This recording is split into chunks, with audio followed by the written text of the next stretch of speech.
My last clear memory of my old life is crouched in wet leaves at 4 in the morning, cursing a doe for walking through my trail camera for the fourth night running.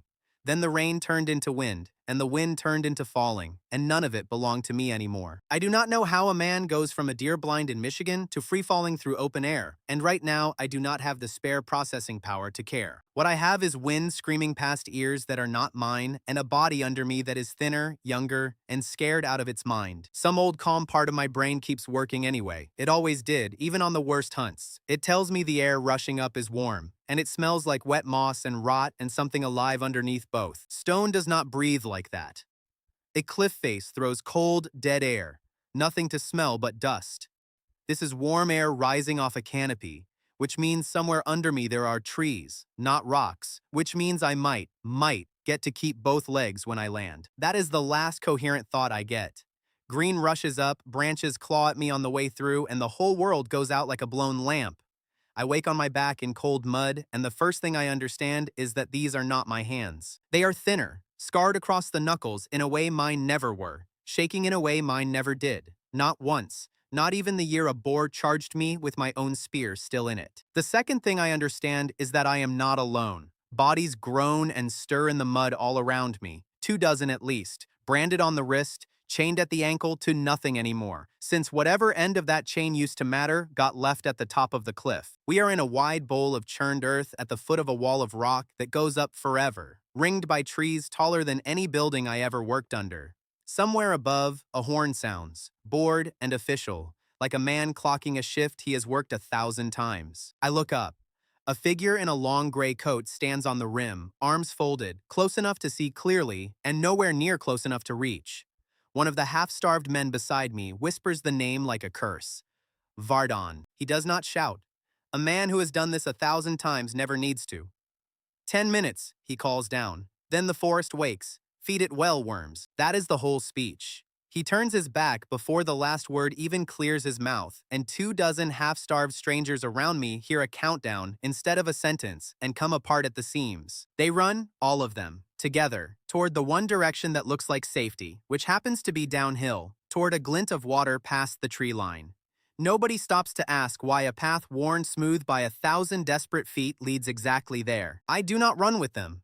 Every game trail on Earth runs to water, and every predator on Earth already knows it. A well-used trail leading downhill to a creek is not a mercy. It is a funnel, and something always waits at the narrow end of a funnel. So while 24 people sprint toward the one place I would never in my life set a snare, I turn the other way, uphill, into the ugly broken ground nobody wants, because ugly broken ground is usually the one place nothing bothers hunting. I hear them go. I hear the exact moment their trail stops being a trail and starts being something else. Brush snapping, one long sound that does not end so much as it simply stops being made. I do not look back. I promise myself I will feel something about that later. Once later is a thing I still get to have. Something else does not run with the herd either. It breaks off from the panic behind me, quieter than the rest, moving at a pace built for tracking instead of fleeing, and every hair on this borrowed neck stands up at once. Whatever it is, it has decided I am worth following instead of the crowd. 10 minutes burns fast on panic and slow on thought, and I am doing the second one. I find a black gash in the hillside, half hidden under a fallen trunk, and I duck into it before I let myself consider what else might already be living there. Something is living in this tunnel already. It opens into a den wide enough to stable a horse, and coiled across the floor is a shape I do not have a clean word for yet. Scaled and gray, thick as a fallen log, its head wider than the dog my grandfather lost to a wolf. It is asleep, or close enough that the difference does not matter yet. I stop breathing before my brain finishes telling my legs to. Old training does the rest. Slow the chest, quiet the breath, do not let the body's own stink roll forward on its current. I lower myself into the mud at the tunnel mouth and drag 2 wet handfuls of earth across my arms and neck, anywhere skin still smells like fear and sweat. It shifts once, a ripple running the whole visible length of it, and I stop existing for a good long while. I am mud and stillness and nothing else. Whatever counts as a minute to a thing that size, I hand it over one at a time and do not ask for change. Then, slow as a tide going out, the coils loosen. The head turns from the tunnel mouth towards some appetite of its own, further into the dark, and I am forgotten before I am even gone. I do not move again for a long count after that. When I finally do, my hand finds a broken chip of stone near the den mouth, edge sharp enough to open a knuckle just testing it. And I take it. Because a man with a blade beats a man without one every time history has ever been written. Whatever just slept 10 feet from my face, I decide, breathing out slow and shaking, could keep an entire village fed on the sheer volume of air it moves alone. I do not say it out loud. Nobody down here yet would get the joke, and I am not ready to learn if laughing wakes it. That is when I hear the scream. It is not close, but it is not far. A human sound, ragged and pointed, cutting off and starting again like someone trying to run and scream at the same time and losing at both. I am moving before I decide to move. The stone flake gripped tight in a stranger's thin hand. I come up through brush onto a clearing where 3 wolves have a woman backed against bare rock, and she is doing the 2 things you are supposed to do and nothing else. Make yourself big and never turn your back, and it will not save her more than another few seconds. I do not have a spear, a bow, a knife worth the name, or a body built for fighting 3 wolves at once in the open like this. What I have is every hour I ever spent in a blind learning what makes a predator flinch. So I cup both hands around my own mouth and put a sound into the air no starving pack expects from something they already marked as prey. It comes out low and rolling, pitched from somewhere in this stranger's chest I did not know I could reach. The sound of something much bigger than me deciding this clearing is its dinner too. 2 of the 3 wolves flatten their ears and check behind them before they even bother checking me. Exactly the reaction I was hoping to buy. That is all the opening I need. I come at the pack from downwind, so my scent arrives with me instead of ahead of me, and the lead wolf turns to meet the new threat instead of finishing the old one, which is the entire point of making noise like something worse. The stone flake goes into its eye before it finishes the turn, hard, and it goes down screaming, and a pack this hungry does not stay loyal to a leader that just stopped being useful. 2 shadows peel into the tree line inside a single breath, and I am left standing over 1 dead wolf and 1 very alive stranger. "You," she says, staring at me, back still pressed to the rock, chest heaving. "You just barked at wolves." "I did," I tell her, since there is no version of this conversation where lying helps me. Worked, though. 2 of the pack are not gone, only smart, and they come back around from behind her while she is still finding her feet. She sees them before I do, and gets 1 word out, sharp as the scream that brought me here. "Behind you." I do not turn to look. I already know exactly where they are from the sound of wet leaves giving under paw, and I put the second stone flake, the one I picked up without noticing I had, exactly where a throat should sit on anything built like a wolf. It connects not clean, not the kind of kill I would have put my name to back home, but enough of one that the last 2 decide a woman and a stranger who fights back are not worth whatever else this forest might throw at them tonight. They go, and this time they do not come back. For a long moment, neither of us speaks. She looks at the dead wolf, then at me, then at the stone still in my hand, like she is running numbers that keep giving her the wrong answer. "Hunters are not dropped here," she says slowly, testing whether the words still mean what she thinks they mean. "Nobody drops a hunter into the maw. Who are you?" I open my mouth to answer and discover I do not actually have one yet that will make sense, not to her, not to me. What comes out instead is smaller and truer. "I do not know yet. Ask me again once I have worked it out." She studies me a moment longer, then her eyes drop to the mud caked down my arms and across my collar, already drying and narrow. "That is old den mud," she says. "Deep, dark mud. What did you climb out of to get that on you?" I tell her plainly, since I have nothing left in me to dress it up with. Something scaled, gray, thick as a felled tree, coiled across a whole cave floor, asleep or close enough. Her face does something complicated, half dread, half disbelief. "You slept 10 feet from the old hunger," she says, very quiet now, and did not become its breakfast. "Nobody does that. Nobody has done that in longer than I have been alive to hear about it." She picks up her fallen satchel of leaves and roots without looking away from me, and tips her head toward the deeper trees. "Come on, then," she says, "before the rest of this forest decides you owe it a debt, too." Her name, she gives me on the walk, is Nia. And the village she is leading me toward is not a place anyone chose to live. It is where the maw's leftovers end up, she tells me, flat, like she stopped being angry about the fact years ago and only kept the plain shape of it. Every soul down here was thrown off that same cliff for the same rough family of crimes, being poor, owing the wrong person, being born to the wrong name in the city above. No rope holds down here, she says, no charm holds either. The city calls it feeding the forest and calls itself righteous for the feeding. I ask carefully whether anyone ever climbs back out. She looks at me like I have asked whether the sun sets somewhere new every evening, and does not waste breath on an answer. The village itself announces its condition before we ever reach it, a crooked ring of sharpened logs with more gap than wall. 6 holes wide enough to walk a man through standing upright, patched here and there with brush that would not slow a determined dog for a full minute. A broad, gray-bearded man meets us at the nearest gap with an axe already loose in his hand, and his eyes go past Nia straight to me and go cold. "We do not feed thieves here," he says, before I have offered one word in my own defense. This forest already eats plenty of us without inviting more mouths to its table. Nia opens her mouth to argue, and I lift a hand, because arguing with an armed man over a debt I have not earned is a poor use of what is left of my daylight. Instead, I nod at the wolf carcass I have been dragging by one hind leg the whole walk in, and ask him something simpler. Does the forest that eats you ever feed you back? This one is going to. His name, I learn later, is Boric, and he does not answer me in words. He does watch, arms crossed, jaw tight, while I lay the wolf across a scarred work table and go to work with a stone flake and a stranger's steady hands, and the watching itself is an answer of a kind. The meat comes off clean, the way meat always comes off once a person stops seeing an animal and starts seeing its actual parts instead. I talk myself through it quietly, half for me and half for the small, careful crowd gathering at a polite distance to see what a thief thinks he is doing with a knife made of rock. Hide goes one way for warmth. Sinew goes another way for cordage, because rope is the one thing no camp on any world ever has enough of. Fat gets saved whole, because fat burns clean and slow long after the meat it came from is only a memory. A child, maybe 6 years old, all ribs and enormous eyes, slips through the ring of adults and stops at the table's edge, staring at the dark red meat like it might vanish the second she looks away from it. I have seen that exact look before, on older faces in poorer places than this. I cut her a strip off the loin, the good part, and hold it out. She looks to Boric first, some old habit of asking permission for things that should never have needed asking, and only takes it once he gives the smallest nod I have ever watched a grown man allow himself. 40 of you, Nia tells me quietly while the girl eats like the meat might still be taken back from her. 40 souls, this gap-toothed wall, and a forest that has never once needed an invitation.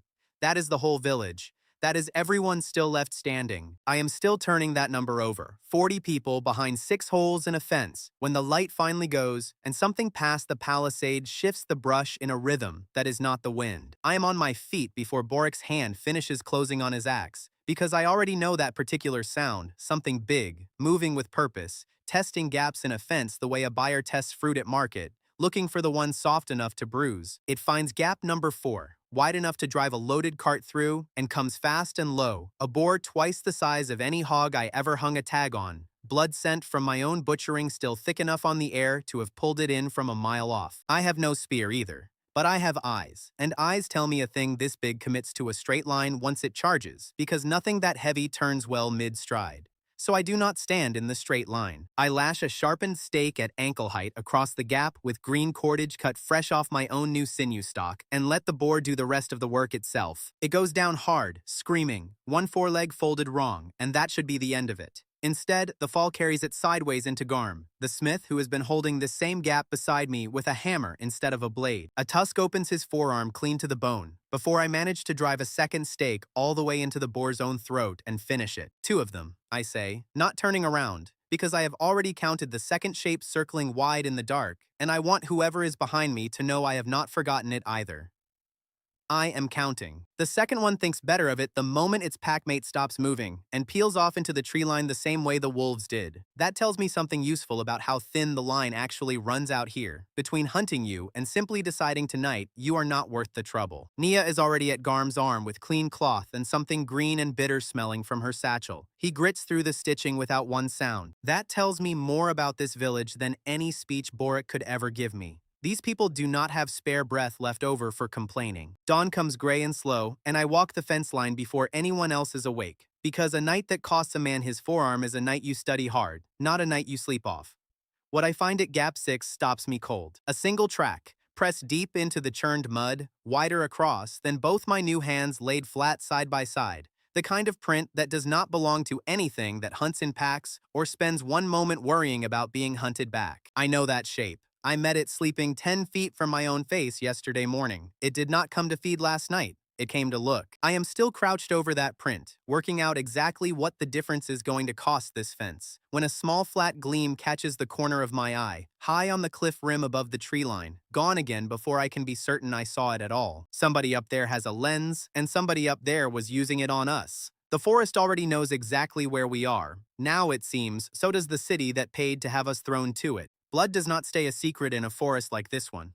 A boar died at Gap 4 last night, and by the smell alone, every scavenger within 2 miles already knows exactly where breakfast is waiting. That fact decides my whole morning before I have even had one. I find Boric at first light, still favoring the arm he did not sleep on, and tell him the fence itself is the problem, not any single gap in it. Give me the day, I say, and I will make every hole in this wall cost something to walk through. He looks at me the way a man looks at a debt he did not choose to take on. One day, he says, finally jerking his chin once like the word costs him something to spend. Waste it, and I put you back outside the wall myself, and this time I will not send anyone after you when something answers the invitation. Fair enough, I tell him. I have never once needed 2 full days to prove a point I already knew was true from the very first hour standing here. That is not trust. It is a very short leash with just enough room to hang myself on it, and after a lifetime spent pitching plans to people who did not want to hear them, a short leash is still more rope than I am used to getting on the first morning. I have set a deadfall line before more times than I could count back home, and my hands remember the geometry of it before my brain finishes giving the order. Trigger stick, weighted log, bait stake just far enough back that nothing gets fed without committing its whole body to the strike zone first. I lay snares at the 2 worst gaps and a proper deadfall at the third, the widest one, the one a determined boar could drive a cart through if boars drove carts. Simple. Earned. The kind of trap that fed me through 100 winters that were not even this one, on an entirely different planet, for what that detail is currently worth to anyone. Behind the wall, I build the thing this village apparently never once got around to. A real smokehouse, green wood stacked low, and smoldering under the last of the wolf and boar hung on cross poles cut that morning. Nia watches the smoke curl up through the gaps in the roof and asks, dead serious, what kind of magic that is. Not magic, I tell her. Just time and patience wearing a disguise so simple, nobody bothers stealing the idea. By midday, we have gone from 0 days of stored food to 2, hanging dark and slow over low coals. And for the first time since I landed in this world, the fence around us looks less like a cage and more like a wall that is actually pulling its own weight for once. I am still admiring my own line of snares, quietly proud of myself in the specific way a man gets right before the universe decides to correct him, when I notice I have an audience of 1, arms crossed, mouth already curling before he has bothered saying a single word. Not like that, thief, he says. The guild teaches you to set high, catch the throat, not the leg. This is amateur work, the kind that gets a man laughed out of his own camp. His name, I learn within the hour, is Daryl, and everything about the way he stands says he used to matter somewhere that is not this fence, and has not forgiven the world for the difference. I look at the print he is standing directly on top of without having noticed it, and decide his opinion of my trapping can wait its turn. You are standing in the print, I tell him. Big cat, 3 days old, dragging a hurt front paw the whole way. Set your throat snare where the guild taught you, and you will catch nothing all season, because that paw never once touches ground at the height every one of you is trained to expect. He looks down, sees the mark for the first time, and for one deeply satisfying second has nothing at all to say to it. The guild does not set for wounded game, he mutters, recovering fast, chin coming back up on pure spite alone. We hunt the strong ones. That is the whole art of it. Sure, I say, and the guild does not survive 1 week down here either, strong game or not, which is a funny kind of art to be proud of. It gets a short, ugly laugh out of a villager close enough to hear us, and Daryl's ears go red under his own dirt, and he stalks off without answering, which I will happily count as a win on points even without a knockout. I ask Nia once he is out of earshot what exactly a guild hunter is doing dumped in a feeding pit with the rest of us thieves and debtors. Guilds do not forgive failure quietly, she says, and will not say more than that, which tells me the answer matters enough to her that she has already decided not to hand it to me for free. I go back to my snares feeling considerably more clever than the rest of this day is about to allow me to feel. Confidence like that is exactly the blind spot I should have been watching for, and I do not see it coming until it already has teeth sunk into it. Dusk brings a pack down out of the ridgeline, 5 of them, moving with a coordination no ordinary wolf pack back home ever bothered to learn. One animal hangs back and wide of the others, driving them forward the way a man drives cattle down a chute he has already scouted. My deadfall triggers exactly the way I built it to, log dropping true and hard onto the strike zone at the exact instant something crosses the line. Except the pack itself never enters that strike zone at all. The driver beast herds them wide around my trigger the way a man steps around a puddle he has already seen once, and the falling log comes down instead on Fen, a lanky young villager who ran in to help me haul the release cord tight one last time. He goes down screaming, one leg pinned under a weight built to break a wolf's spine clean through. It takes 3 of us hauling together, boots slipping in churned mud, before the log finally lifts clear of him. By the time it does, the whole pack is already gone, unhurt and considerably better informed about this fence than it was only an hour ago. I built that log to kill a stupid animal walking a straight line into an obvious bait, the way every deer back home always did without question. What came down that ridge tonight was not stupid, and it did not walk a straight line. And the gap between those two facts just cost a young man the use of his leg for however long healing takes in a world with no doctor in it. Kneeling over Fen while Nia works fast with clean cloth and something that smells like crushed bark, the whole shape of my mistake finally lands somewhere I can actually look at it straight. These are not the deer I used to read from a truck window, with a thermos of bad coffee going cold on the dash beside me. Whatever built that driver tactic learned to read a straight trigger line the same way I read a deer trail, which means half the rulebook sitting in my head does not simply transfer here for free just because I am the one carrying it. I built a trap for the animal I already knew from a whole other life. This forest sent me the animal I did not know at all. Observe the beast first, I say out loud, mostly to myself, mostly so the lesson has to exist somewhere outside my own skull, where I cannot quietly talk myself out of it by morning. Not the creature I already know how to kill. This one specifically, and only after I have watched it long enough to learn what it actually does when nobody is looking. Boric does not need the lesson explained to him. He looks once at Fen's ruined leg, then at me, and delivers his verdict flat and cold enough to sting worse than any shouting would have managed. Your traps eat us now, he says, not the beast. Keep this up, and you will finish what the drop from the maw already started on us. Daryl is at the edge of the firelight for that, arms crossed again, and he does not gloat out loud, which is somehow worse than if he had. He only looks at me the way a man looks at a rival who has just proven his point for him, free of charge, in front of the one crowd that matters. I earned that look tonight. I am honest enough with myself to admit it even while it is landing. He does not say the guild does not make mistakes like this, and he does not have to, because Fen's leg is already saying it for him, louder than any words Daryl could bother finding. There is no clever answer that survives contact with a sentence like that one, so I do not waste any breath at all trying to find one. I get up, leave the fire and the muttering circle of villagers around it, and go stand alone at the ruined trigger line in the dark. Because if I am going to be useless tonight, I would at least like to be quietly useless while I work out how to stop. What I actually do out there is the thing I should have done from the very start, before I ever cut a single trigger stick. I stop thinking about traps and start reading ground. Kill sites where the pack has fed before, matted grass where it beds down at midday. The exact angle the evening wind carries scent across this particular stretch of slope once the sun drops. Droppings near the tree line tell me they have been eating something with hooves lately, something local and easy, not their usual harder prey, which means they are already hungry enough to have started testing a new food source, which means us. That single fact changes everything about how carefully I need to move from here. The driver's own tracks are the real find. Its stride is wider than the rest of the pack, and it never once crosses open ground the way the others do, always along the tree line, always in the one strip of dirt where a trigger cord would be easiest to spot from above. Something in that animal has been burned by a snare before, and it never forgot the lesson. That single detail rewrites the whole hunt in my head before I have even stood back up. I'm not just trapping 5 hungry animals anymore. I'm trapping one animal that has already beaten a trap once, teaching 4 others to walk wide of my mistakes for free. Nia finds me still crouched over the sign a while later, a bundle of cut herbs balanced in one arm. She does not ask what I am doing out here in the dark instead of asleep. She only crouches down across from me, like she already suspects I am going to need every single leaf she is carrying tonight. This one draws blowflies from 3 fields over, she says, holding up a crushed sprig. This one, bruised right, smells like meat gone bad even when it has not turned yet. I turn the second one over between my fingers, and something that has been quietly running numbers in the back of my skull all night finally clicks into a shape I can actually use. A trigger line alone only ever catches what walks into it blind. A trigger line baited with something this exact pack cannot resist, laid where I now know they actually travel instead of where I only guessed, catches what I want and nothing else. At home, this would be 6 weeks of trail cameras and a truck full of patients I do not currently have the luxury of owning. Down here, it is one crushed sprig, one dead wolf's worth of hard lessons, and a woman who apparently knows every plant on this slope by the smell alone.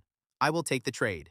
That is not tonight's plan, though. Tonight's plan is smaller and considerably uglier, which is watching and waiting and learning exactly how a pack with a driver in it actually thinks before I ever risk another falling log or another one of Fenn's legs on a guest wearing the costume of knowledge. The pack does not simply leave once it finally learns this fence has grown real teeth in it overnight either. If anything, it comes closer, circling wide at the tree line long after full dark, 5 sets of eyes catching firelight at a distance too careful to be accidental and too patient to be anything but a test they intend to keep running. I stand at the gap and watch them watch us back. Somewhere under the cold professional part of my brain, already sketching a better trap on the inside of my own skull, a much older and far more honest part of it is asking a question I do not have a clean answer for yet. Tomorrow night decides, finally and plainly, which one of us this whole forest actually calls prey. I gather everyone's still willing to stand near me after last night, which is a smaller crowd than I would like, and lay out the only rule that actually matters going forward.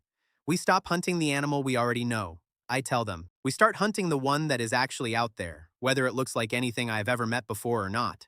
Boric folds his arms and waits, unconvinced, which is a fair position for a man whose fence has already cost him 1 working leg in 2 days of my help. Garm shifts his bandaged forearm and grunts something that could be agreement, or could just be pain, and I decide to take it as agreement because I need the vote. Nia watches me with the particular attention of someone deciding whether a new idea is worth spending her herbs on before she has even heard the plan properly. Daryl, at the back of the small crowd, says nothing at all, arms crossed, which from him is somehow louder than an argument would have been. The forest, I tell all of them, does not care what worked in my old life, and it clearly does not care what the guild taught its hunters either, since one of those hunters is currently losing an argument to a thief with a rock. It only cares what this exact pack actually does when it thinks nobody down here is watching it back. So that is what I am going to do today.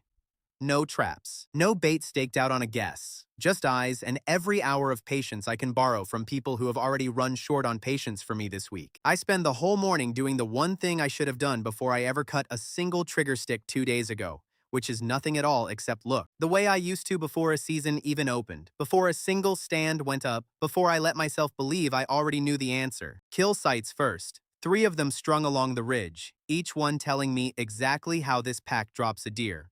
Exactly how long it lingers over a fresh kill before moving on, and exactly which direction it drags what is left when something bigger interrupts the meal. Droppings next, fresher on the eastern slope than anywhere else on this whole hillside.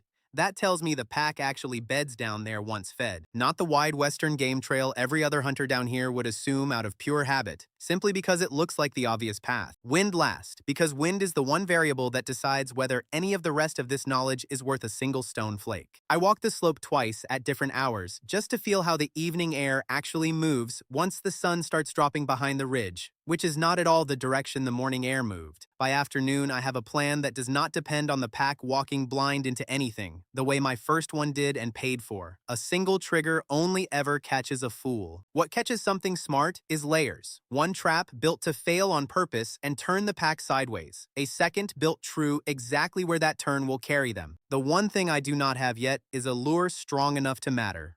Old blood and stale meat will not do it. Not for a pack this recently burned by a fence that finally grew teeth. I need something that smells like an opportunity too good for even a cautious, snare-shy animal to walk past.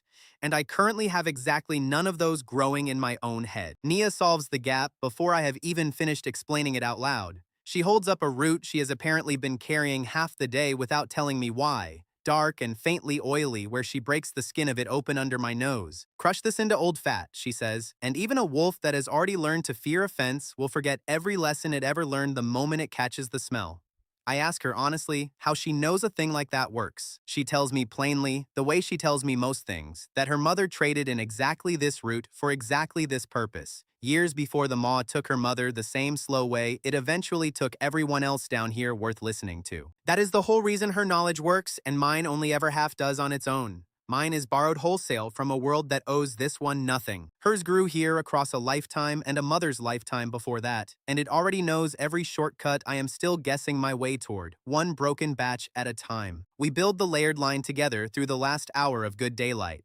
One snare rigged to fail on purpose and turn the pack sideways. A second rigged true exactly where the driver's own snare, shy habit, will not think to look twice. Her crushed root goes worked deep into old fat and staked dead center of the whole arrangement. Then we wait, hidden above the wind line, where our own scent cannot carry downslope onto anything approaching, and waiting turns out to be the single hardest part of the entire plan.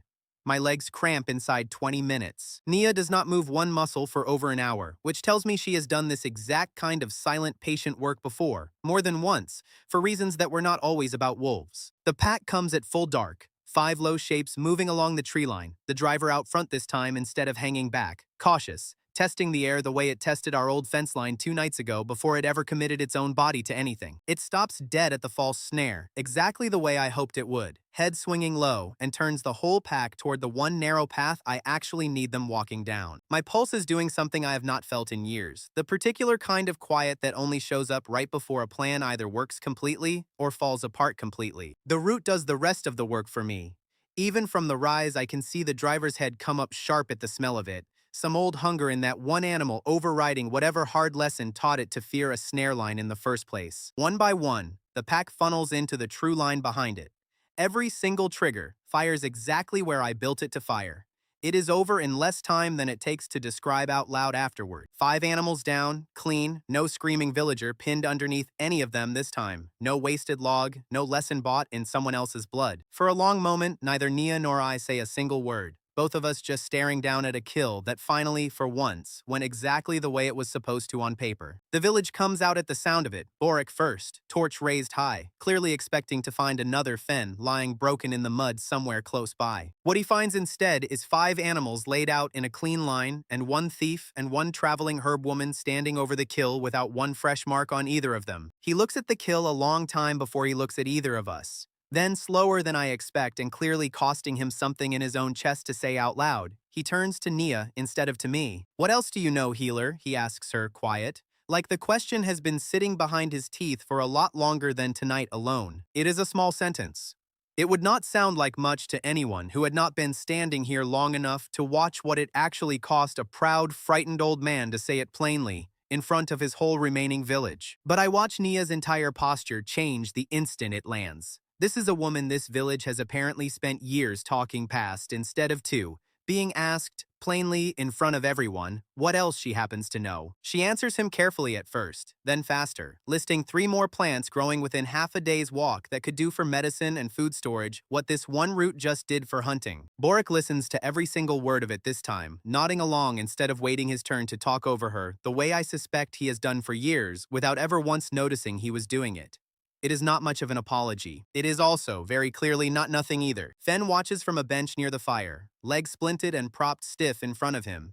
And he is the one who laughs first when the count comes back at 5, a short, disbelieving bark of a laugh that turns into a wince halfway through. "Better trap than the one that got me," he says, "and it is not quite forgiveness, but it is not nothing either." I skin and butcher through the rest of the night, with half the village finally willing to stand close enough to watch, instead of only close enough to judge from a safe distance. 5 hides means 5 winters of real warmth instead of none.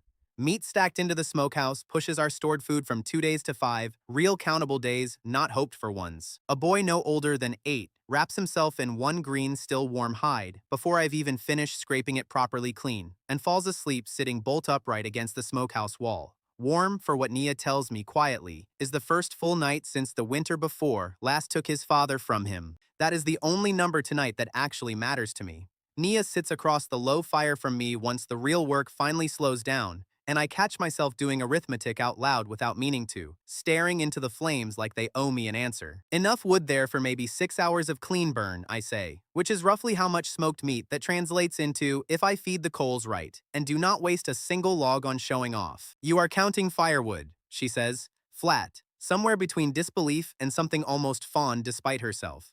"I count everything," I tell her. Firewood, meat, days, mistakes. Exactly how many more times I can be wrong before this village stops forgiving me for it. It is the only thing that has ever reliably kept me breathing in either version of my life. She rolls her eyes at that, hard enough that I catch it even by firelight, but she does not move away from the fire either, which I quietly decide to count as a small victory of its own, right alongside the five hides and the sleeping boy. Not everyone at that fire is glad to see it burning warm tonight. Daryl sits apart, near the gap that faces up toward the cliff line, jaw tight, watching the flames like they have personally wronged him twice over. He does not join the small, loud knot of villagers now openly grateful to a man they called a thief only 3 days ago. I catch him looking up once, past the tree line, toward wherever the old path to the rim actually starts, the same direction Nia still will not walk without going quiet first herself. Whatever he is turning over up there in his own head, it is not gratitude. And it is not staying down here in a fence full of people who have started believing in the wrong man for his taste. Some old habit from my former life clocks the look on his face anyway and quietly files it away.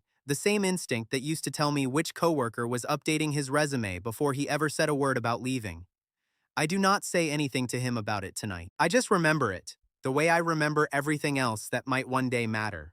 None of us are looking up when it actually counts. Sometime past midnight, while the smokehouse is still putting a thin gray column straight up into a sky none of us bothered checking, somebody far above the tree line is checking it for us, patient, unhurried, the way a man checks a fact he already half suspected. I do not learn until morning that the column was visible from the rim the entire night through. A clean, straight signal saying exactly where a fire has been burning steady enough to smoke meat instead of just barely surviving one more cold night. Somewhere up there, somebody who was never supposed to notice us has already started the long walk down to find out why. Boric finds me at the smokehouse before the sun has properly cleared the ridge, and he does not lead with an insult for the first morning since I landed in this world, which I notice immediately, because a man learns fast to notice the exact moment a habit finally breaks after 3 straight days of the same one. He looks at the five hides drying on their frames a long moment, then at the boy still asleep against the warm wall, then finally at me, like he is weighing something on a scale he does not entirely trust yet and does not enjoy having to use. Maybe, he says slowly, like the words cost him a toll to spend, you're not just a thief. That is the whole sentence.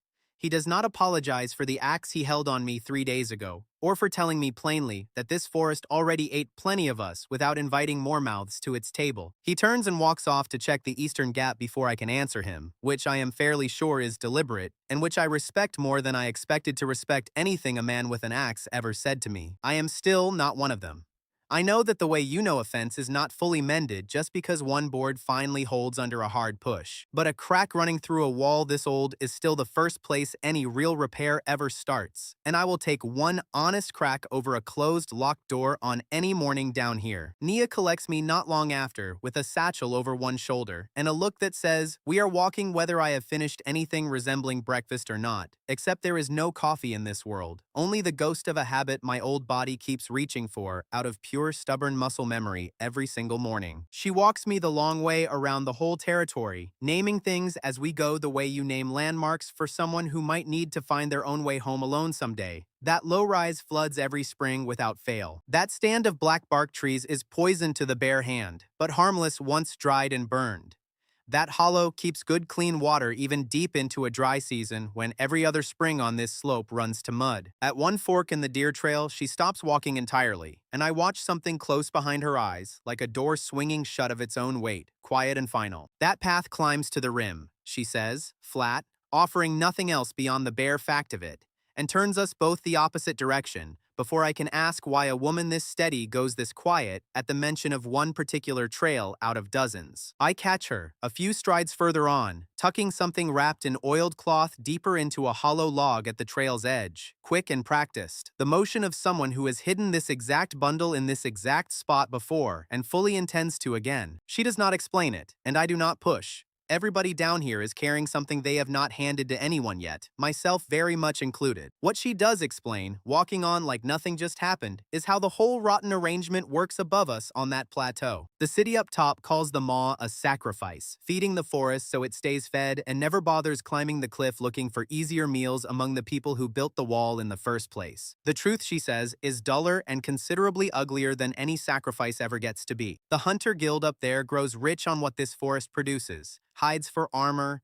venom for poison trades and healing alike, musk that perfumes half the wealthy houses on the plateau, and a forest full of well-fed monsters never once bothers climbing toward the one place already selling its own trophies for gold. Keeping us down here, she says, is not mercy dressed up in a ritual. It is inventory management wearing a prayer for its clothes. Every soul thrown off that cliff keeps the beast fed a little longer, and every beast fed a little longer keeps the trophies coming a little steadier. And somewhere at the very top of that chain, somebody signs a ledger and calls it righteous. I go quiet doing the kind of math I used to do for a living, the kind that has nothing to do with hides or wolves, and everything to do with who benefits when a system runs exactly the way it is currently running, year after year, without anyone up top ever needing to lift a hand to keep it running smoothly. Somebody is not simply tolerating our deaths down here. Somebody is budgeting for them, line by line, the way any careful business budgets for its raw materials. We spend the rest of the morning doing something that feels, for the first time since I fell out of a clear sky into this stranger's body, almost normal. I walk the hunting grounds properly, marking game trails with notched bark, flagging 2 water holes I did not know existed until this morning, sketching the whole shape of it into a map that exists nowhere yet except mud, memory, and the backs of my own eyelids. It is slow, patient, unglamorous work,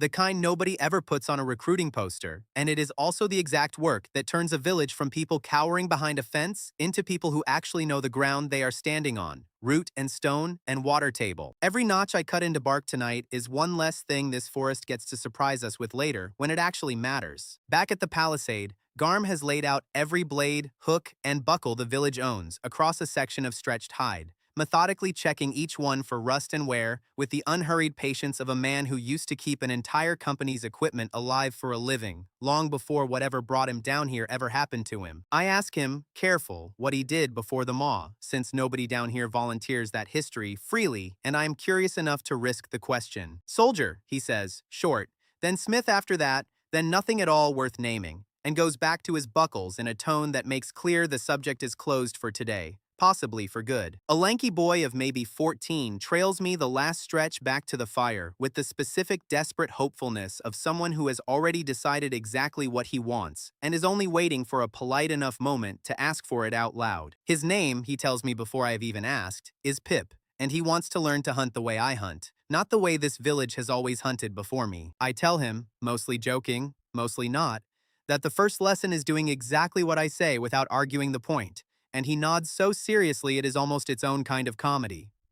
Stand still, I tell him a moment later, testing him, pointing at a spot near the fence. He does, completely, statue still, for the better part of 10 full minutes until I actually remember he is standing there and have to go retrieve him myself before dusk. I did not move, he tells me, entirely earnest, entirely proud of himself, when I ask why he is still rooted exactly where I left him, with the light nearly gone from the sky. You said stand still. I did not say for how long, I tell him, trying hard not to laugh in a way that would clearly wound him somewhere he takes seriously. We are going to have to work on the space between an order and the actual intention sitting behind it. Garm, overhearing the whole exchange while stitching a torn strap, allows himself something close to a smile for the first time since I have known him, which on a man built like a doorframe looks almost alarming to witness up close. That boy takes everything exactly as said, he tells me. Once told him to watch the pot on the fire, watched it 2 hours straight, never once stirred it, and it burned black to the bottom. Pip asks, dead serious, whether standing still counts as hunting at all, or whether it is just the part before hunting that nobody bothered naming properly. It is the part that keeps you alive long enough to do the part that has a name, I tell him, and watch him turn that over in his head like a coin he intends to keep. He follows me the rest of the evening asking questions in the exact literal order they occur to him, whether wolves feel cold the way people do, whether a boar remembers the trap that almost caught it last time, whether I would teach him to read a print the way I read the print Daryl stood on without noticing. Yes to that last one eventually, I tell him, once you can stand still for a reason, instead of just because I said so. I am still turning over exactly how much I have come to like this village, rust and gaps and Pip's total literalism fully included, when the full weight of what Nia told me this morning finally settles somewhere in my chest I cannot easily ignore anymore. If somebody up top is profiting from every soul thrown down here, this village is not a mistake anyone up there is ever going to correct out of kindness. It is a business, running exactly as designed, generation after generation. And a business with a working, profitable product line does not shut itself down out of guilt. It defends itself instead, the same way I would once have defended a good product line back home, quietly, efficiently, without the faintest interest in whether the raw material at the bottom of the ledger happened to survive the process. Daryl finds me at the fence line not long after, watching Pip drag a freshly repaired snare loop back toward the smokehouse with far more pride than the small job strictly calls for. The guild trains its hunters from the age of 6, he says, unprompted, bitter in a way that sounds rehearsed from years of repeating it to himself in the dark. Not farm boys playing with borrowed rope. I ask him evenly how exactly that fine training worked out for him personally, given which side of this particular fence he is currently standing on with the rest of us. He does not answer that one, which tells me everything the actual words would have anyway, and walks off toward the same gap he has been staring at for 2 straight days now, jaw set, saying nothing else worth repeating to anyone. I let him go. A man who cannot answer one fair question about his own failure is not a man worth arguing with further in broad daylight. I have bigger arithmetic to finish regardless, the kind involving a guild that profits quietly from our deaths, and has, as far as I currently know, no earthly reason yet to suspect any of us down here has noticed the machine it built. That last comfortable assumption turns out to be wrong, before the day even finishes changing its mind about anything. Late afternoon, one of the younger scouts comes pelting back through Gap 2, out of breath, pointing back the way he came without wasting a single word on details he does not have the air left to spare. He does not need the words. Past the tree line, moving down the same slope our smoke has been climbing for 2 nights running, a column of figures in matched gray and dark leather picks its way through the brush with the unhurried confidence of men who have never once had a reason to expect trouble from anything living below this fence. They are not lost, and they are not scouting blind, hoping to stumble on something interesting. They are walking a straight, deliberate line toward the smoke, the way a man walks toward a fact he has already decided is true and only needs his own eyes to confirm it properly before he acts on it. Whoever noticed our fire from the rim did not merely report it up the chain and forget us. They sent people down to see exactly what it means for themselves. With a map finally taking shape and food no longer measured in a single desperate day at a time, I gather what is left of the village that will actually listen to me and do the one thing nobody down here ever seems to have tried. I hand out jobs like this as a business, because as far as I am concerned, it already is one. Garm gets defense and the forge, since a man who kept an army's gear alive clearly knows more about a blade's edge than anyone else standing at this fence. Pip gets scouting, because a boy who can stand statue still for 2 straight hours is a boy who will make an excellent set of eyes once I teach him what to actually watch for. Nia keeps medicine and every green-growing thing on this slope, which was never really in question. And Sella, the oldest woman in the village, gets memory, which sounds like a small thing until you watch her correct 3 different people about exactly which winter a particular well ran dry, off the top of her head, without pausing her mending. It is not much of an army.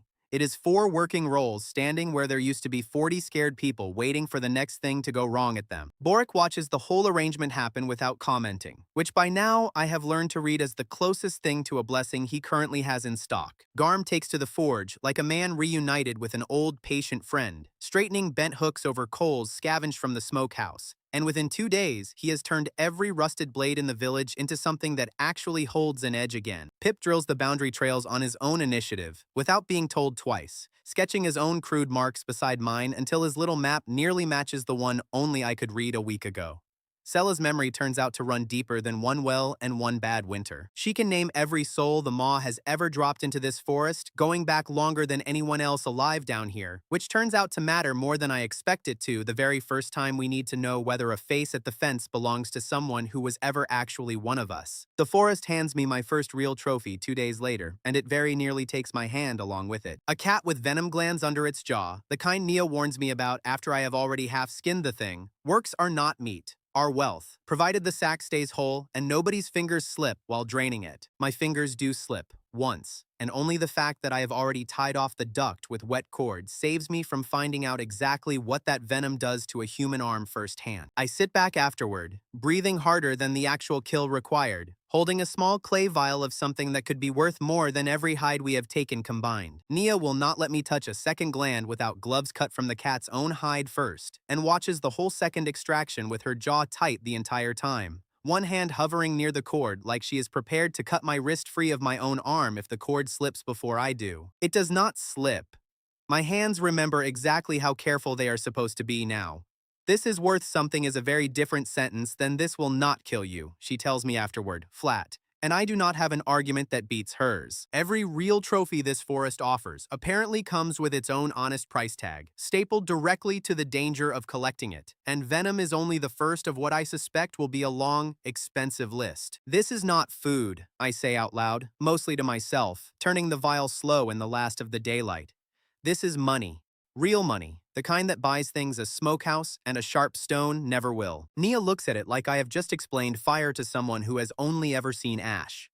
Daryl, of course, is watching, because Daryl is always watching whenever I do something that makes the village look at me a little longer than it looks at him. Guild hunters take 3 of those a season without losing a finger, he announces to nobody and everybody at once.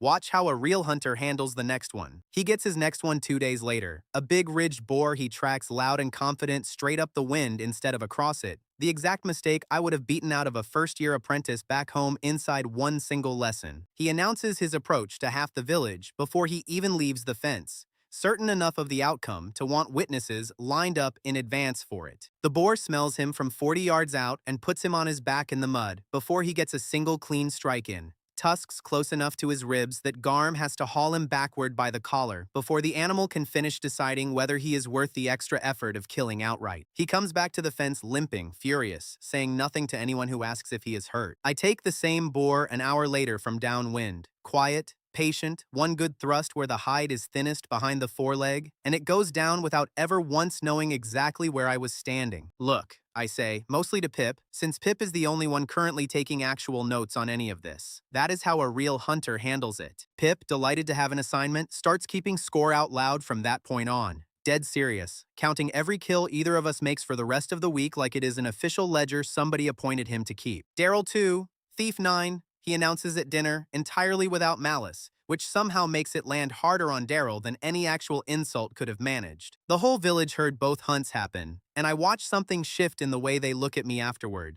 Less like a thief they are stuck tolerating, and more like a man whose eyes are actually worth following into a dangerous tree line. Daryl does not join the fire that night. Nobody goes looking for him either, which tells its own quiet story about where he currently stands. The real proof of any of this arrives quieter than a boar hunt, though, and lands harder for it. 3 children who have not slept a full night since I arrived, taking turns on watch against the dark past the fence, finally sleep straight through until morning. All 3 of them, because for the first time, the fence itself is doing the watching instead of them. Nia tells me about it before I have even properly woken, standing over the sleeping pile of them with an expression I have not seen on her before, something closer to disbelief than relief. They have not done that since before the Maw took their parents, she says. Not once. I do not have a clever answer for that, so for once I do not try to find one. The fence itself keeps closing while all of this happens around it. 6 wide gaps down to 3 now. Real timber instead of stacked brush. Each new section built from wood I marked and felled myself during the survey. Each one a little harder for anything to simply stroll through the way that Boar strolled through Gap 4 on my very first night. I explained the venom vial to Boric that evening, the way I would once have explained a new product line to a room full of skeptical investors, plainly, in numbers he can actually hold on to. This is not just one lucky vial, I tell him. This is the first thing this forest has given us that is worth more to somebody up top than it is worth to us down here for eating. Which means, I tell him, watching the idea land slow, but land regardless, that someday soon we are not just surviving off what this forest throws at us.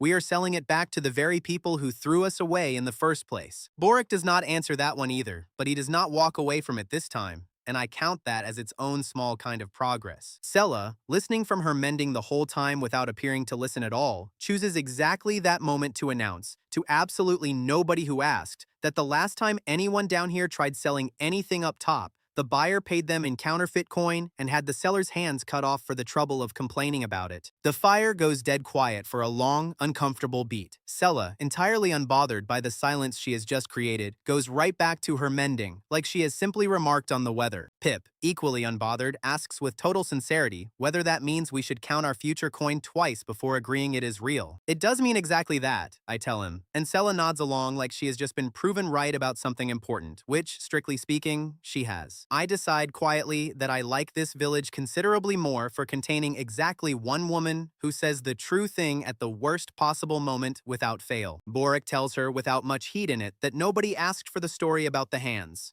Nobody ever does, Sella agrees placidly, And that is exactly why I keep telling it. Pip writes something down on his little scrap of bark that I am fairly sure is just the word hands underlined twice in case he forgets. Nia finds me again near the same fork in the trail once the fire finally settles, and I watch the same door swing shut behind her eyes that swung shut the first time we passed this exact spot together. She does not walk the rim path. She never has, not once, in all the walking we have done together this week. I catch her tucking the same oiled cloth bundle deeper into the same hollow log. Quick, practiced, unwilling to meet my eyes while she does it. Her knuckles are white around the cloth for just a moment longer than the act itself requires. The way a hand grips something it is afraid of dropping and afraid of keeping in equal measure. I still do not ask. Whatever she is carrying up there in her own chest, she is carrying it the way I carried my own name for the first 3 days down here. Which is to say, not yet, and not to just anyone. Word reaches us before the sun is even fully down the next evening, carried fast by the same young scout who first spotted the guild column 2 days back. Breathless again, this time with better news and worse news wearing the same face. They stopped moving, he says. They are camped at the very edge of our own territory, watching. Not descending anymore. Not simply passing through towards some destination further on. Waiting. Deliberately, at the exact boundary of the ground I marked with my own hands this week, the way a buyer waits outside a shop before deciding whether it is worth the trouble of walking in and making a scene. Boric asks the only question that matters once the scout finishes catching his breath. How many? 8, the boy says, and armed for more than a walk in the woods, and I watch that number land on every face around the fire the same way the venom vial landed on mine 3 days ago. Danger and value sitting far too close together to ever fully separate. I do not sleep well that night, running the same arithmetic I ran on my very first morning down here, except now the variables have names and faces and children who finally slept a full night for the first time attached to every single one of them. Whatever is standing at the edge of our territory did not walk this far down just to turn around politely and walk back up. What used to be 3 separate, desperate habits. A smokehouse to keep meat from rotting. A scraped hide rack to keep skins from stiffening wrong.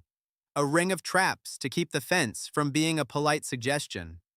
Finally starts working this week like one single machine instead of 3 tired people improvising in 3 different directions. I lay it out loud for anyone still willing to listen at the evening fire, because a system nobody understands is a system that dies the first week I am not standing over it personally. Meat comes in here, I say, tracing the path with a stick in the dirt. Hide goes there, sinew here. Waste, and there is always waste, goes to the tannery pit instead of the tree line where it draws every scavenger on this slope. Garm keeps the smoke fed at the right heat without me having to remind him twice anymore. Nia has started drying her own herbs on the same racks between meat runs, which saves her a full morning's walk every single week. Pip runs the whole trap line himself now, checking each layered set at dawn the way I taught him, reporting back in numbers instead of guesses. It is not much to look at from outside the fence. From inside it, it is the difference between a village that survives one day at a time and a village that has actually started building something that will still be standing next season. Boric walks the whole line with me one morning, hands clasped behind his back, saying almost nothing, which from him has come to mean he is paying close attention rather than losing interest. He stops at the tannery pit longest, watching hides go from raw and stinking to stiff and useful in a process that costs us nothing but patience and a little foul-smelling bark water. We used to just bury the waste, he tells me, like admitting it costs him something. Never thought to use it. I do not point out that a man does not think to use what he has already decided is worthless. I have spent my whole life watching people do exactly that with things that were never worthless, only unexamined.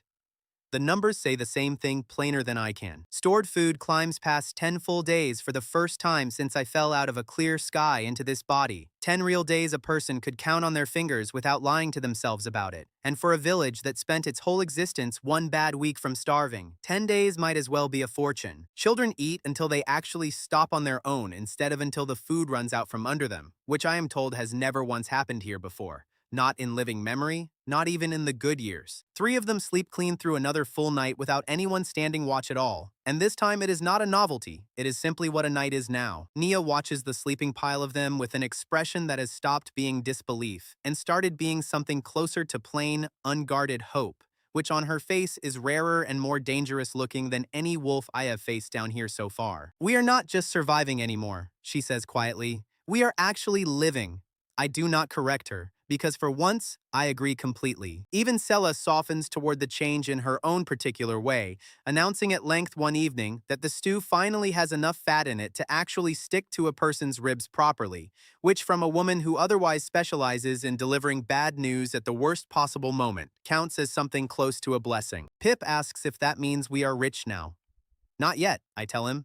Fed is not the same thing as rich, but fed comes first. That is, of course, the exact moment the universe decides to remind me nothing down here stays simple for long. A horn sounds past the tree line, sharp and official, and I know that particular sound before I even see the man making it, because I heard the same bored authority in it standing on the rim of the maw 10 days ago while a countdown ran out under my feet. Varden walks into our clearing like he owns the ground under his own boots, which as far as the guild's paperwork is concerned, he probably does. He looks at the smokehouse, the drying racks, the mended fence, and something that might be surprise flickers across his face before contempt smothers it back down, where it apparently lives full-time. Carrion lit a fire, he says finally, to nobody and everybody, the exact bored cruelty of a man reciting a line he has used on 100 other doomed camps before this one.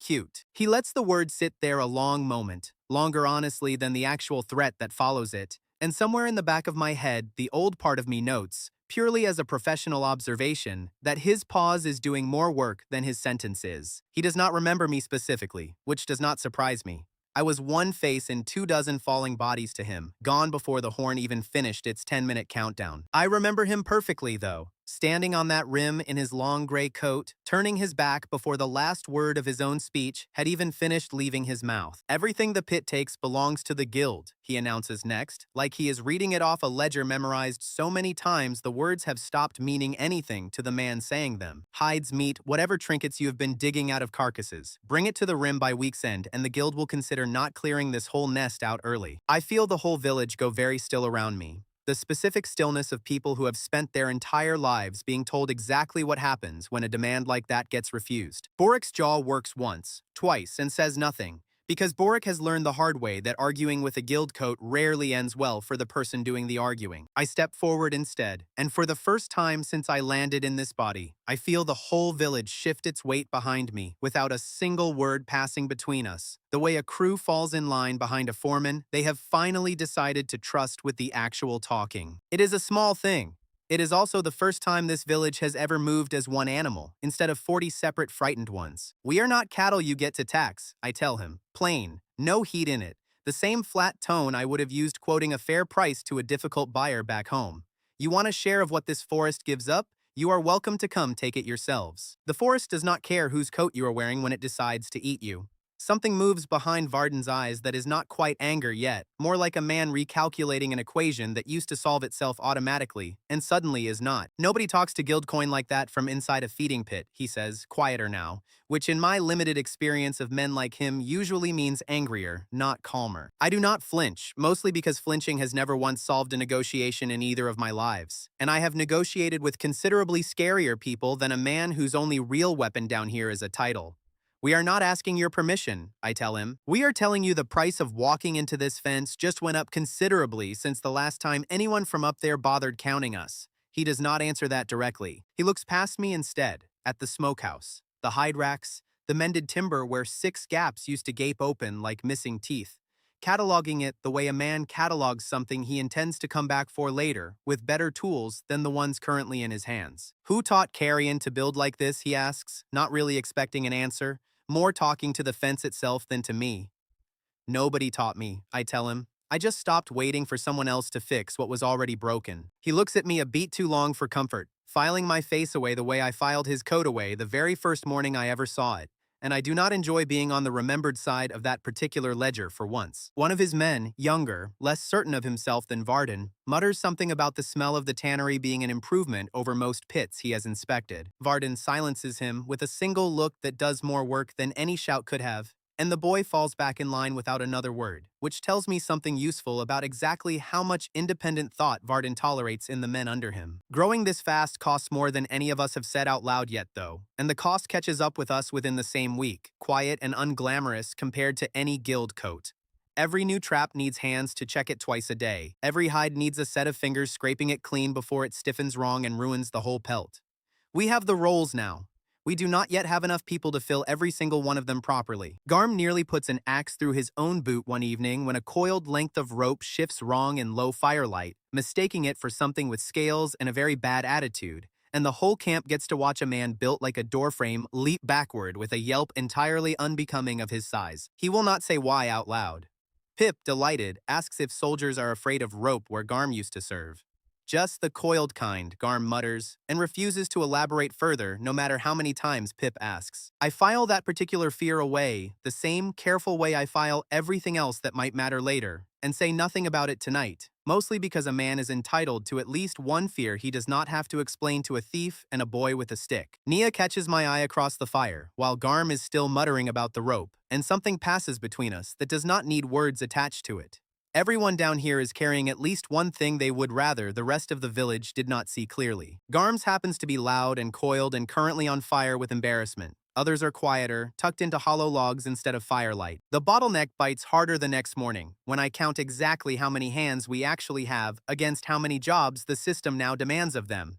2 people cannot scrape 4 hides before they stiffen past saving. 1 boy cannot walk every trap line and still have daylight left to learn anything new from me. Growth, it turns out, spends people the same unforgiving way it spends daylight and rope. The horn sounds again at dawn, and this time Varden does not walk into the clearing. He stops at the tree line instead, close enough to be heard clearly, far enough that I understand exactly what the distance itself is meant to say. "You have 3 days," he calls out, flat and final. "Bring the guild its share, or we clear this nest out properly, the way it should have been cleared the day the first thief crawled out of it alive." He turns and walks back the way he came before I can answer him. The exact same performance he gave from the rim of the maw, the very first morning I woke up in this body, turning his back on a sentence before anyone underneath it has any chance to argue with the last word of it. I stand at the fence line a long while after the horn fades, watching the empty tree line, where 8 armed men just proved this village's whole future now runs on a 3-day clock. The same way my own first 10 minutes down here once did. Boric joins me at the fence without a word, and for a long time neither of us says anything worth interrupting the quiet for. 3 days, he finally says, testing the number the way I once tested the wind on the way down. Is that enough time to build anything that matters? Not enough to build, I tell him. Plenty of time to decide exactly how we are going to answer him instead. Behind us, the smokehouse still puts its thin gray line into a sky that has already betrayed our position once. Nobody suggests putting the fire out. Nobody suggests it because every single person standing at that fence tonight has already decided, without a formal vote, that going back to eating scraps in the dark is a worse fate than whatever Varden's 3 days are about to bring down on us. Varden comes back on the 3rd day exactly the way he promised, and this time he does not come alone. 8 men trail him out of the tree line, every one of them wearing guild colors, like the color alone settles the argument before anyone opens their mouth. They walk into our clearing the way men walk into a room they already own. The fence gets exactly as much respect as a formality deserves, which is to say none at all, and I watch 3 of them step clean over the gap Garm has not finished patching yet. One reaches straight for a hanging hide before Garm gets between his hand and the meat. Garm does not raise the axe. He only lets the man see it, which turns out to be more than enough of an argument on its own. Another one of them looks past me at the children clustered near Sella's fire and asks, to nobody in particular, how long carrion usually keeps its young fed before it eats them itself. Boric's hand closes hard on my forearm before I can answer that one the way I actually want to answer it, and he does not let go until the man has looked away first. This is the part where you hand it over quietly, Varden says, bored by his own script. Like he has recited this exact line to a dozen other camps before ours and grown tired of the performance. Or my men take it the loud way, and this fence learns precisely what it is worth. I feel the whole village brace behind me the way a crew braces before a foreman decides which way a bad morning is going to break. 8 trained men against 40 half-fed farmers, and 1 thief holding a stone flake ends exactly one way. And it is not a way I am willing to let happen on my watch. Varden does not look at me the way he looked at me the first morning, the one where he counted 10 minutes off a cliff edge and called me feed before I had a name to lose. He has clearly forgotten that particular thief entirely, filed under the dozens he has thrown away since. I have not forgotten him. I remember every word of that countdown the way I used to remember a bad quarter, in exact and unforgiving detail, and I hate how ready I am to hand a little of it back to him this morning. So I do not reach for a weapon. What I reach for instead is the one thing guild pride has never once learned how to refuse. Here is another way to settle it, I tell him, loud enough that every man standing behind him hears every word of it too. 1 beast, 1 hunt, Whoever brings it back first keeps the argument for good. Your best hunter against whichever one of us you still want to call a thief this morning. Varden looks at me the way a man looks at an insect that has just calmly proposed terms to him. Then he laughs, short and genuinely delighted. Because as far as he is concerned, this costs him nothing and ends exactly the way he already walked in here expecting. Bold, coming from Carrion, he says, wiping his eyes like the joke actually earned that much of a reaction. Fine. Entertain me a while before I take it all anyway. He calls forward a broad-shouldered man with braid on both shoulders, introduces him simply as Corin, and adds that Corin has already won this exact wager against 100 other desperate camps before this one. The whole clearing goes still in the particular way a crowd goes still, right before it learns which story it is about to become part of. Corin does not observe anything before he moves, which tells me most of what I need to know about him before he has taken 3 steps. He finds the freshest track at the tree line, a young stag, and goes after it loud and fast and utterly certain of himself.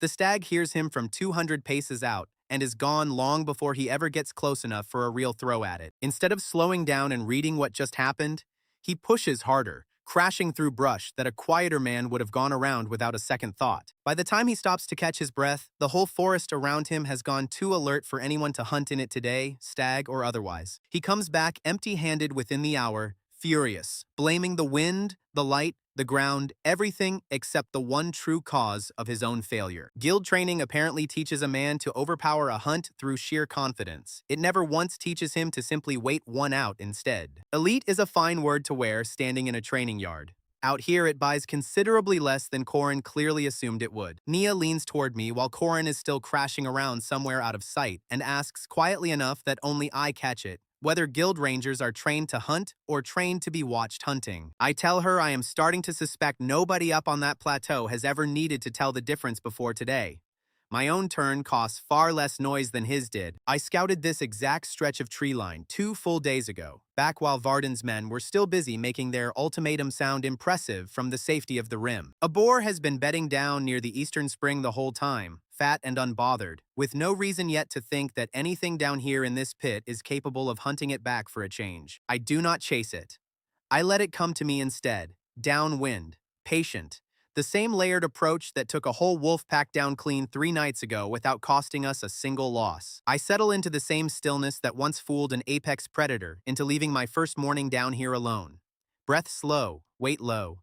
Let the forest forget a man is crouched inside it at all. One quiet trigger set exactly where its own trail already runs. One good thrust placed the instant it commits its full weight past the one point where a boar can no longer change its mind about anything. It goes down in under 100 heartbeats. Clean, no chase across half the tree line, no wound left open to fester and turn ugly by morning the way Corin's pride already has. I straighten up over the carcass in front of every single guild eye currently watching me do it. Some habits from my old life never fully die, no matter which world I happen to be standing in, and I say the number out loud before deciding whether saying it is wise. That is 2 winters of good hide off one animal alone. I tell nobody in particular, checking the tusks with the same flat attention I once gave a spreadsheet, efficient animal. Varden's face does something I have not once seen it do before. Somewhere between disbelief and the particular flavor of anger that arrives right after a man realizes the ground under his own certainty just moved without asking his permission first. Beginner's luck, he says, too fast, the words leaving his mouth before he has finished deciding whether he actually believes them himself. I look at him, then at Corin still catching his breath by the tree line with an empty hand and an emptier excuse, and I let the silence sit exactly long enough for every person present to run their own arithmetic on how much luck was truly involved in either hunt today. The whole clearing is watching him now, his own men included, waiting to see whether guild pride can survive contact with a fact this plain, lying dead and steaming gently in the dirt between the two of us. Varden looks at the boar, then at me, then at his own hunter, who has found something extremely interesting to study on the ground, rather than meet his warden's eyes. Something in Vardan finally, visibly, gives way under the weight of an argument he cannot win twice in the same afternoon. Take it, he says at last, low, the words forced through teeth that clearly do not want to shape them at all. Take it, pit hunter. He does not say carrion. He does not say thief, or worm, or feed, or any of the dozen ugly words he has used on this village since the very first morning I heard his voice from the rim of the maw. What he hands me instead has an actual edge of respect buried somewhere inside the insult, whether he intended it to or not. It is a small phrase, It does not sound like much to anyone who was not standing in this clearing to watch exactly what it cost a guild warden to say it out loud in front of his own men, with nobody around to pretend it did not happen. I watch it land on every villager close enough to hear it, the same way I watched Borik's own small crack of respect land 3 days ago. Except this one is public, witnessed by 8 armed men, and impossible for Varden to ever quietly walk back later. His men trade a look among themselves that they clearly believe nobody else catches. The younger one, the one who admired our tannery a week ago from a safe distance, does not quite manage to hide something that looks a great deal like approval before he catches himself. Corin says nothing at all. He is still staring at the boar's tusks, the way a man stares at a number on a bill he was certain someone else was going to pay for him. The village does not cheer, not loudly, not yet. Something shifts in how everyone stands anyway, shoulders lifting instead of hunching in. The exact posture of people who just watched proof arrive instead of another reason to be afraid. Pip starts counting almost immediately, because Pip is constitutionally incapable of not counting something the moment it becomes countable. Guild hunters, 0, he announces to the entire clearing. Us, more than I can even finish counting today. Fen, who still favors the leg the failed trap wounded weeks ago, laughs loud enough to startle a bird out of the nearest tree, and nobody tells him to quiet down for once. It is the first time I've heard him laugh at anything since the night he got hurt believing in one of my earlier mistakes. Trophies stay ours. The boar joins the smokehouse before the meat has a chance to cool. The venom vial from 3 weeks ago is still sitting untouched in Nia's stores, and by tonight, it has company. Garm pulls a second vial off the wounded cat we took during the same busy afternoon, and both sit there together as proof that this forest hands us currency faster than we currently have any legal way left to spend it. That evening, the fire burns warmer than it has in weeks, and for once, nobody standing around it is rationing their own joy the careful way we ration everything else down here. Nia sits close enough that her shoulder touches mine and does not move away from it afterward, which by now I have learned to read as its own small and deliberate kind of statement. You did the math out loud again, she says. In front of the guild. I could not help it, I tell her honestly. Old habits. Some things follow a man across an entire world whether he asks them to or not. Sella announces to the fire in general that guildmen are mostly noise-wearing very good boots, which earns her a long look from Borik that says he has personally heard this exact wisdom from her at least a dozen times before tonight. Pip asks, entirely serious, whether Pit Hunter counts as an official title now, and whether he gets to have one of his own too, once he is finally good enough at something. You get one the day you earn it, I tell him, the same way I did mine. Usually the exact day nobody watching expects you to have it left in you at all. He looks satisfied enough with that answer to let the whole subject drop, at least until tomorrow, which for Pip counts as a genuine and hard-won victory of restraint. Borik finally speaks from the far side of the fire, where he has been sitting quiet through most of the noise, watching more than talking the way he always does when he is deciding what tonight is actually worth. Pit Hunter, he repeats, tasting it slowly, better than the names this village has been forced to answer to.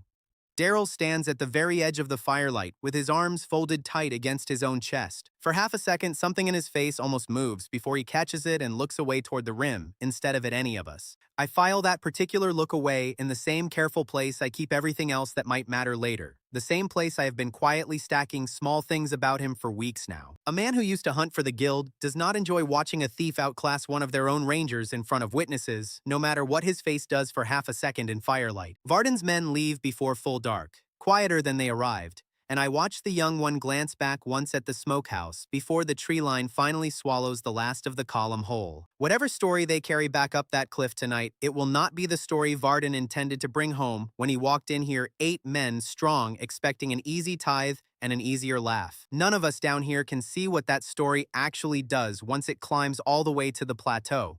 Somewhere above the rim, in a room none of us has ever set foot inside, a man who has never once needed to raise his voice is already listening to a very quiet report. Guildmaster Orton Hask does not react the way Varden reacted.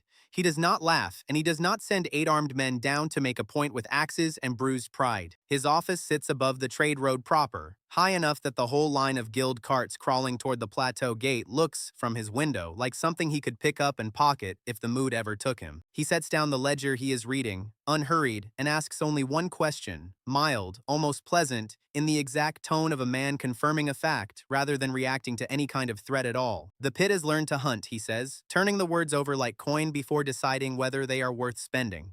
Interesting. Who is currently buying its trophies? Told the name of the one contraband dealer known to move goods quietly out of the lower forest, Hask nods once and files the name away. The same careful way I file everything down here that might matter later. Buy that man's debts before the week is out, he says, quiet enough that the clerk taking down his words has to lean forward to catch every single one of them clearly, quietly.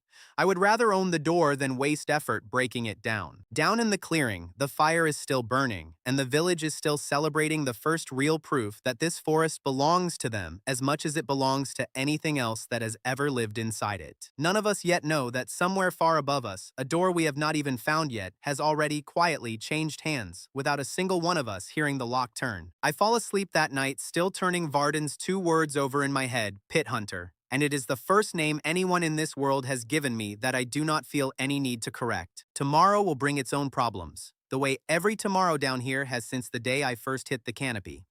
Tonight, for once, I let a small win stay a win and do not go looking for the crack underneath it. The dealer who moves goods out of the lower forest calls himself Cade, and he has the specific talent of a man who has spent his whole life not quite being anywhere when trouble arrives looking for him. He does not ask where the hides come from the first time Garm and I meet him at the dead tree marking the old trade cut.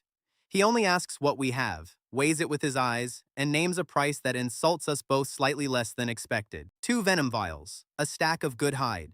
He loads it onto a mule that has clearly made this exact crossing before, under a different owner's goods, and tells us to expect word back inside the week. Jed's old voice pipes up somewhere in the back of my skull, dry as ever, noting that I have apparently traveled across an entire world only to end up doing business with a middleman again.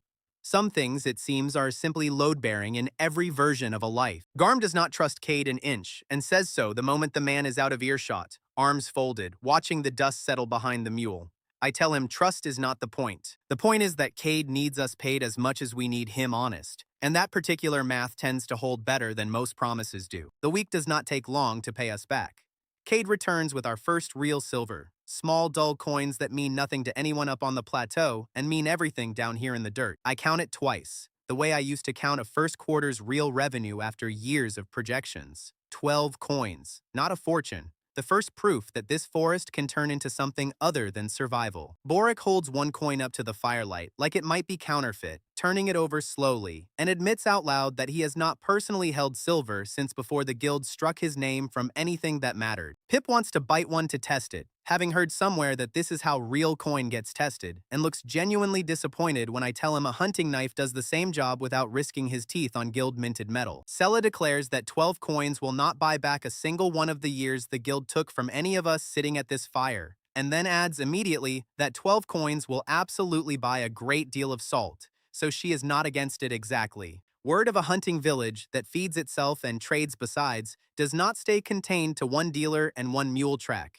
It moves the way any good rumor moves down here, mouth to mouth, fire to fire, faster than any of us intended it to. Within days, strangers start arriving at our tree line in 1s and 2s, gaunt, cautious, carrying the same cull mark burned into the same place on the wrist that I still carry myself. A woman with a dead husband's knife and 2 children, who will not put the knife down even to eat, and nobody asks her to. An old trapper thrown down for a debt he swears he never owed, still muttering the exact sum under his breath like a grudge he plans to collect on someday. A pair of brothers who lasted 4 days alone in the tree line before the smell of smoke and meat pulled them out of hiding, thinner than anyone I have seen since my own first morning down here. A boy no older than Pip, alone, who will not say what he was thrown down for. Nobody presses him on it, least of all Pip, who simply hands him a share of dried meat and calls it settled. Boric wants to turn half of them away at first, the same instinct that once wanted to turn me away, and I remind him exactly how well that policy worked out for either of us the first time it got tried. We feed who we can and put every capable hand to a task inside a day of arrival, because idle mouths breed the exact resentment this village cannot currently afford to grow.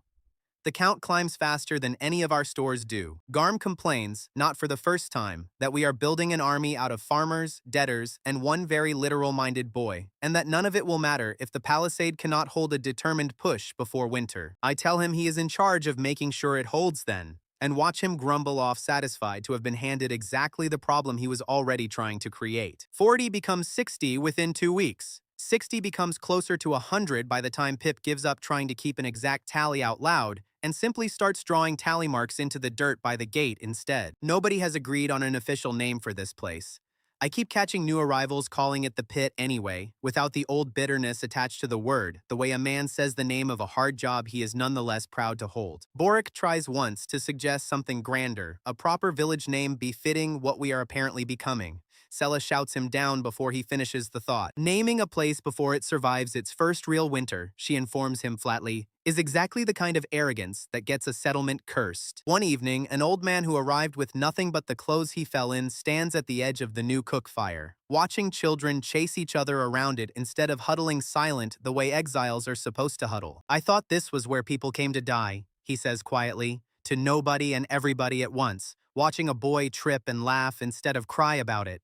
Instead, they live here. Nobody answers him right away, because there is nothing left to add to a sentence that plain. He sits down slowly by the fire, like a man testing whether the ground under him is actually as solid as it looks. That single sentence does more work in my chest than every silver coin Cade has paid us combined. The pit was built to be a grave with extra steps. It has started, against every intention behind it, turning into a home instead. I think of the whole design of this place the way I used to think of a bad business model back home, except this one was built on purpose to fail the people trapped inside it.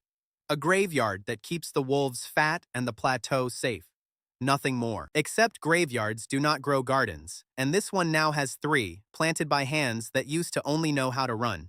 Graveyards do not have children arguing over whose turn it is to feed the goat we traded 2 hides for last week. Nia catches my eye across the fire while the old man settles in among the children, and neither of us says anything about it out loud, because some things lose their weight the moment you try to explain why they matter. Growth this fast does not arrive free of friction, and the friction shows up almost immediately when Daryl and Garm nearly come to blows over whose crew gets first claim on the newest able hands. Daryl wants runners for the trade route. Arguing his guild experience makes him the obvious choice to organize it.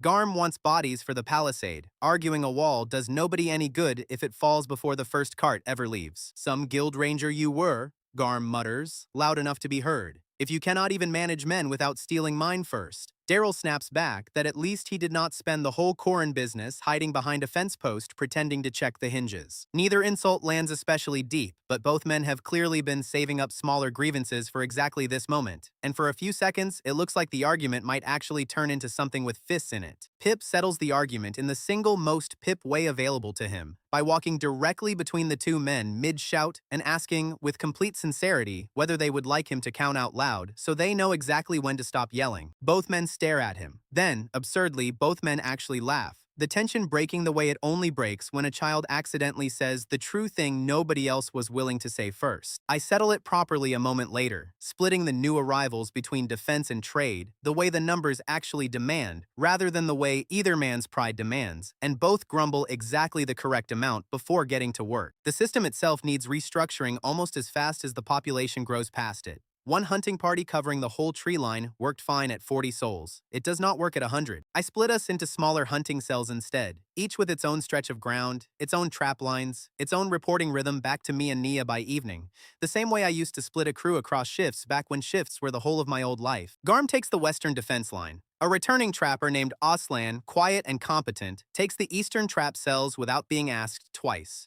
Structure, I am reminded again, is the unglamorous half of every real system that actually holds. Daryl gets the trade cell after all, over Garm's continued grumbling, mostly because his guild years actually count for something in reading a road and knowing which stretches draw bandits. I tell Garm as much to his face, and he accepts it the way a soldier accepts an order he still privately disagrees with. Pip wants his own cell too, and settles for being attached to 3 different ones at once instead, on the condition that he stops trying to count every single squirrel that crosses a trap line as an official kill. He agrees to this with the seriousness of a man signing a treaty. Even split 3 ways, the bottleneck does not vanish, it only moves. We have more hunters than hides get scraped in a day, more meat than the smokehouse racks can hold before it needs turning.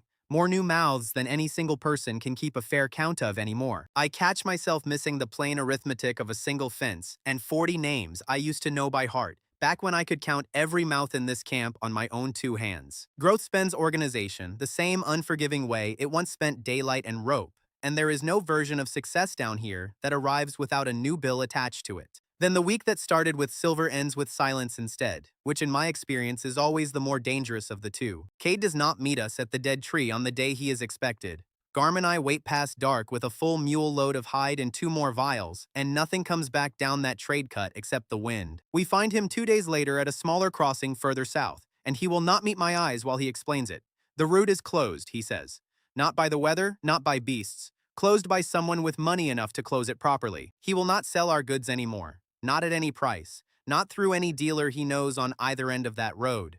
Whoever bought the silence, bought it wide enough that Cade is more afraid of them than he is greedy for us. I offer him double the usual cut, then triple. Watching the number actually cost him something to refuse each time instead of getting easier. A man like Cade does not turn down triple money for no reason. He turns it down because someone offered him a reason worse than money. Ask around, he tells me. Already backing his mule off the trail, voice dropped low even though there is nobody else within a mile to overhear him. Ask who else stopped moving goods out of the lower forest this same week. You are not the only door somebody just closed. I press him for a name, and for one long moment, I watch a man who has spent his whole life not quite being anywhere weigh exactly how much longer he can afford to keep standing in front of me at all. He never says a name. He does not have to.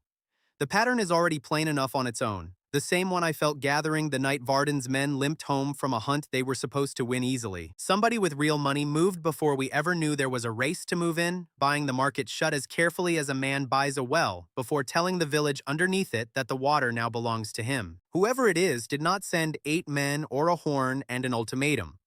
They sent coin, quietly, to a string of dealers none of us has ever met, weeks before we even had a second trophy worth selling. That kind of patience does not belong to a warden. It belongs to someone above him. I walk back toward the village with an unsold mule load and 100 mouths, depending on a trade route that closed itself overnight. And for the first time since the fall, I feel the actual size of what we are truly up against. It was never going to be one warden with an ultimatum and 8 men. It was always going to be someone patient enough to buy the whole door shut before we even learned exactly where the door was. Nia finds me still standing at the fence line long after the fire has settled into embers, arms crossed against a cold that has nothing to do with the actual weather. We built a market in 3 weeks, she says quietly. Someone bigger built a wall around it in 1. I tell her that is the exact shape of every fight I ever lost back home. Right before I finally learned to stop losing them. Somebody with money always moves first and quiet. The trick was never speed. The trick was learning to see the wall before you walked into it, face first. She does not ask who I think is behind it. Neither of us needs to say the word guild out loud for it to sit there between us anyway. The same way it has sat between every conversation in this village since the day the first person here got thrown off that cliff. The fire that night burns the same as it always does. Warm, crowded, full of 100 new voices that were corpses in the making 3 weeks ago, and our neighbors tonight instead. None of them yet know the door just closed on all of us at once. Guildmaster Ortan Hask comes to the tree line himself, 3 days after Cade's mule stopped crossing, and that single fact tells me more about the man than anything Vardan ever shouted at us. He does not bring 8 men. He brings 2 clerks, a folding table, and the specific unhurried calm of someone who has never once needed a crowd to feel safe standing in front of one. I meet him alone, because whatever this is, it is not the kind of conversation that benefits from an audience on either side of it. Nia wanted to come. I asked her to watch from the tree line instead, close enough to hear, far enough to stay unnamed. Boric argued the same point twice before I left the fence, insisting a chief should not walk into a guild parley without witnesses of his own standing beside him. I told him this particular visitor does not strike me as a man who needs an audience to make a threat land. He does not look like Varden, and he does not look like Corin either. No armor, no braid, nothing about him built to be looked at twice in a crowd, which somehow makes the 2 clerks trailing him feel more dangerous than 8 spears ever did. Hask does not raise his voice once during the whole exchange, which unsettles me more than Varden's whole squad ever managed to. Loud men want to be feared. Quiet men have usually already arranged for the fear to arrive on its own. You have built something interesting down here, he says, folding his hands on the little table like this is a routine tax review, rather than the first time the top of this mountain has ever looked directly at the bottom of it. I tell him we built it out of nothing, on land nobody else wanted, and owe the guild exactly none of it. He almost smiles at that, the way a man smiles at a child explaining ownership of a toy he has already decided to take. I am not here to argue ownership, he says. I am not here to fight you for this pit at all. You misunderstand this conversation if you think I came down here to war with it. Then what did you come for? I ask him, already suspecting I will not like the answer half as much as I dislike the calm it arrives wrapped in. I do not need to fight the pit, he says, unhurried, watching my face for the exact moment the sentence lands the way he intends it to. I already own it. I simply have not told it yet. Jed's old voice notes, somewhere in the back of my skull, that the truly dangerous negotiators never raise their voice at all, because volume is what a man reaches for once he has already lost the actual argument. This one is not reaching for anything. He is sitting very still, letting silence do work that 8 armed men and a horn could never manage between them. His style becomes clear within the same conversation, the way a man's whole method sometimes reveals itself in a single unhurried sentence if you are paying the right kind of attention. I ask him why he came down himself instead of sending Vardan again, or another squad, or simply letting the bounty do the work from a comfortable distance up on the plateau. He considers the question longer than it deserves before answering it. I find that men remember a face better than they remember a threat, he says. When this pit finally understands who ended it, I would prefer it remembers mine clearly, and not some warden's borrowed anger standing in for it. He does not threaten the village. He does not threaten me. He simply lists facts one after another in the tone of a man reading a ledger rather than delivering a verdict to anyone's face. Every dealer who once bought from this pit, he says, now owes a debt only I am willing to forgive. Every trail down from the rim now carries a bounty for whoever reports movement on it first. He slides a single folded parchment across the little table without raising his voice even slightly while he does it. Poachers, it names us, formally, in ink dry enough that it was clearly written before he ever walked down here to deliver it. The word alone changes everything it touches. A poacher can be hunted openly, legally, by anyone hoping to collect the price now sitting on our heads instead of a debt owed by the person catching us. I read the parchment twice, slow, the way I used to read a contract clause that had clearly been drafted to survive a courtroom rather than a conversation. Every line of it is careful. Nowhere does it mention a village, a name, or a single person by face. It only mentions the pit as a place, as a problem, as a line item. That carefulness is its own kind of threat. A man who names his target gives that target something to argue against. A man who only names a location has left himself room to claim later that whatever happens down here was never personal at all. I ask him plainly whether this is meant to starve us out over a season or simply frighten us into handing the whole operation over to him quietly. He looks almost disappointed that I would ask something so blunt. Fear is inefficient, he says, standing, brushing invisible dust from robes that have never once touched actual dust in their existence. I prefer arrangements that simply work, the way water prefers the lowest ground without needing to be told to fall there. He leaves without another word, taking his clerks and his folding table back up the rope the same unhurried way he arrived, and I stand at the tree line a long while turning the whole conversation over the way I once turned over a bad contract clause. None of what he said explains how he knew our trade routes so precisely, or which dealers to buy first, or which trails down from the rim actually mattered enough to bounty. Someone fed him a map before he ever needed to draw one himself. I do not have to search long for the answer, because the answer finds me before the day is out. Daryl standing very still near the eastern trap line when he thinks nobody is watching him do it. He is talking to a man in plain traveling clothes who does not belong to this forest, exchanging something small and folded, the exact gesture of 2 men who have done this particular trade more than once before today. I do not confront him there. I follow instead, patient, the same way I once followed a wolf pack's trail before I understood its habits, because a confrontation too early only teaches a man to hide his tracks better next time. What I learned by evening breaks something in me that Vardan's whole squad never managed to touch.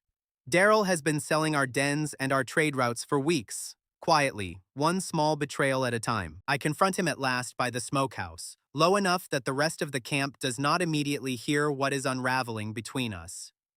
He does not deny it the moment I lay the facts down, plain in front of him. You have no idea what they offered me, he says, and there is real desperation under the defiance in his voice, the kind that comes from a man who has already decided his own answer and simply needs someone else to understand it. Away back up the rope. My name cleared. My family, still up there, still waiting for a son the guild told them died honestly, instead of got thrown away for a debt he never fully understood signing. You are not my family, he says. Quieter now, almost pleading with me to see it his way. They are strangers who fed me and gave me a bed. My blood is up on that plateau, and Hask is the only man alive who can put me back beside it. I remind him, flat, that I once had a family too, back in a life he cannot even picture, and that no version of getting back to them was ever worth handing a hunting village to the people who threw it away in the first place. He looks away first, jaw working, and for one long moment I think something in him might actually break loose and admit the whole trade was a mistake. Instead, he straightens, and the moment closes over like water over a dropped stone. "It is easy for you," he says. "You were never really one of the thrown away. You landed here already knowing how to win. I did not have that. All I had was a name the guild took, and a promise that they would give it back." I ask him what he thought would happen to the people down here once the guild had everything it needed to starve us properly. He does not answer that part. He has clearly not let himself look at that part too closely. Garm hears the raised voices and arrives fast, fists already closing. And for one bad moment, I genuinely believe I am about to watch two men I have both bled beside try to kill each other over a fence. I put myself between them instead. The same way I once put myself between a warlord's axe and a village that had not yet decided whether to trust me either. "Not tonight," I tell Garm. "We do this properly, or we do not do it at all." Word spreads through the camp within the hour anyway. The way betrayal always spreads faster than any trade route ever managed to. By full dark, half the village will not look at Daryl, and the other half will not look at me for waiting this long to see it coming. Boric finds me at the fence afterward, older in the firelight than I have seen him look since the day he first called me a thief off an execution slope, and told me the forest would finish what the drop started. "Trust does not grow back the way a hide does," he says. "Once it tears, it stays a scar."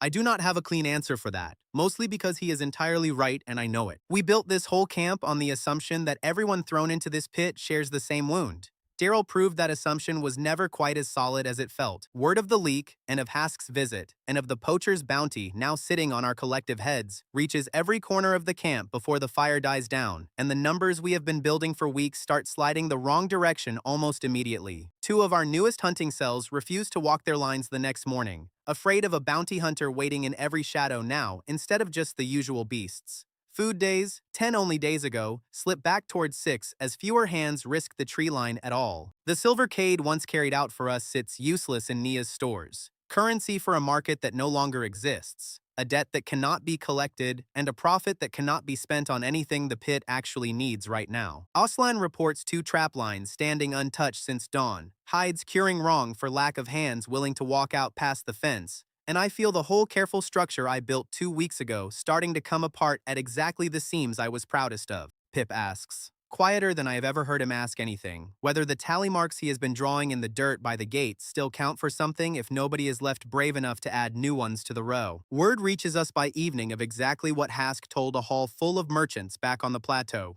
relayed secondhand through a trader who still, quietly, wishes us well enough to pass a warning along. "The pit means nothing," Hask reportedly told them, plain, unhurried, final. "It never meant anything. It is a hole where the unworthy go to be forgotten, and I intend to remind it of that fact shortly." I feel that sentence land on the whole camp the way cold water lands on a burn, and for the first time since the fall, I understand exactly how small a single hunt contest victory actually looks from high enough above it. Then, before the fear from Hask's visit has even finished settling into the ground, a runner comes sprinting in from the southern trap line, with worse news layered directly on top of it. Varden is coming back, and this time he is not bringing 8 men. He is bringing a punitive column, full armor, more spears than our whole palisade has ever needed to face at once. As if the forest itself has decided one crisis is never quite enough at a time, a second runner arrives on the heels of the first, pale and breathless. He describes a track at the northern ridge wider than any boot print, pressed fresh into ground that nothing our size should be walking across. Garm goes very still at the description,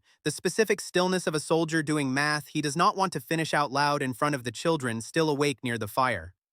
"That is not a wolf track," he says. "That is not anything with a name I know. I already know the name, because I met the thing it belongs to on my very first morning in this body. In a nest I only survived by holding my breath long enough for it to lose interest in a stranger's scent. We grew loud enough, it seems, to finally earn its attention back.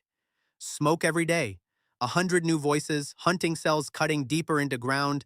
The old hunger has always considered its own uncontested floor. The old hunger has not moved this close to the village since the very first morning I fell out of the sky beside it, half drowning in my own borrowed lungs. Something about our growth, our noise, our smoke rising steady over the tree line every day now has finally pulled its attention down from wherever it has been sleeping. I stand at the fence with a bounty on my head, a traitor in a cage garm built out of spite and old rope, an army marching down from the rim, and a monster older than the guild itself stirring past the firelight. For once, even Jed's old voice does not have a joke ready. It just keeps counting quietly, the same way I taught it to. I spend the night before Varden's column arrives doing the one thing I have never once had to do since the fall.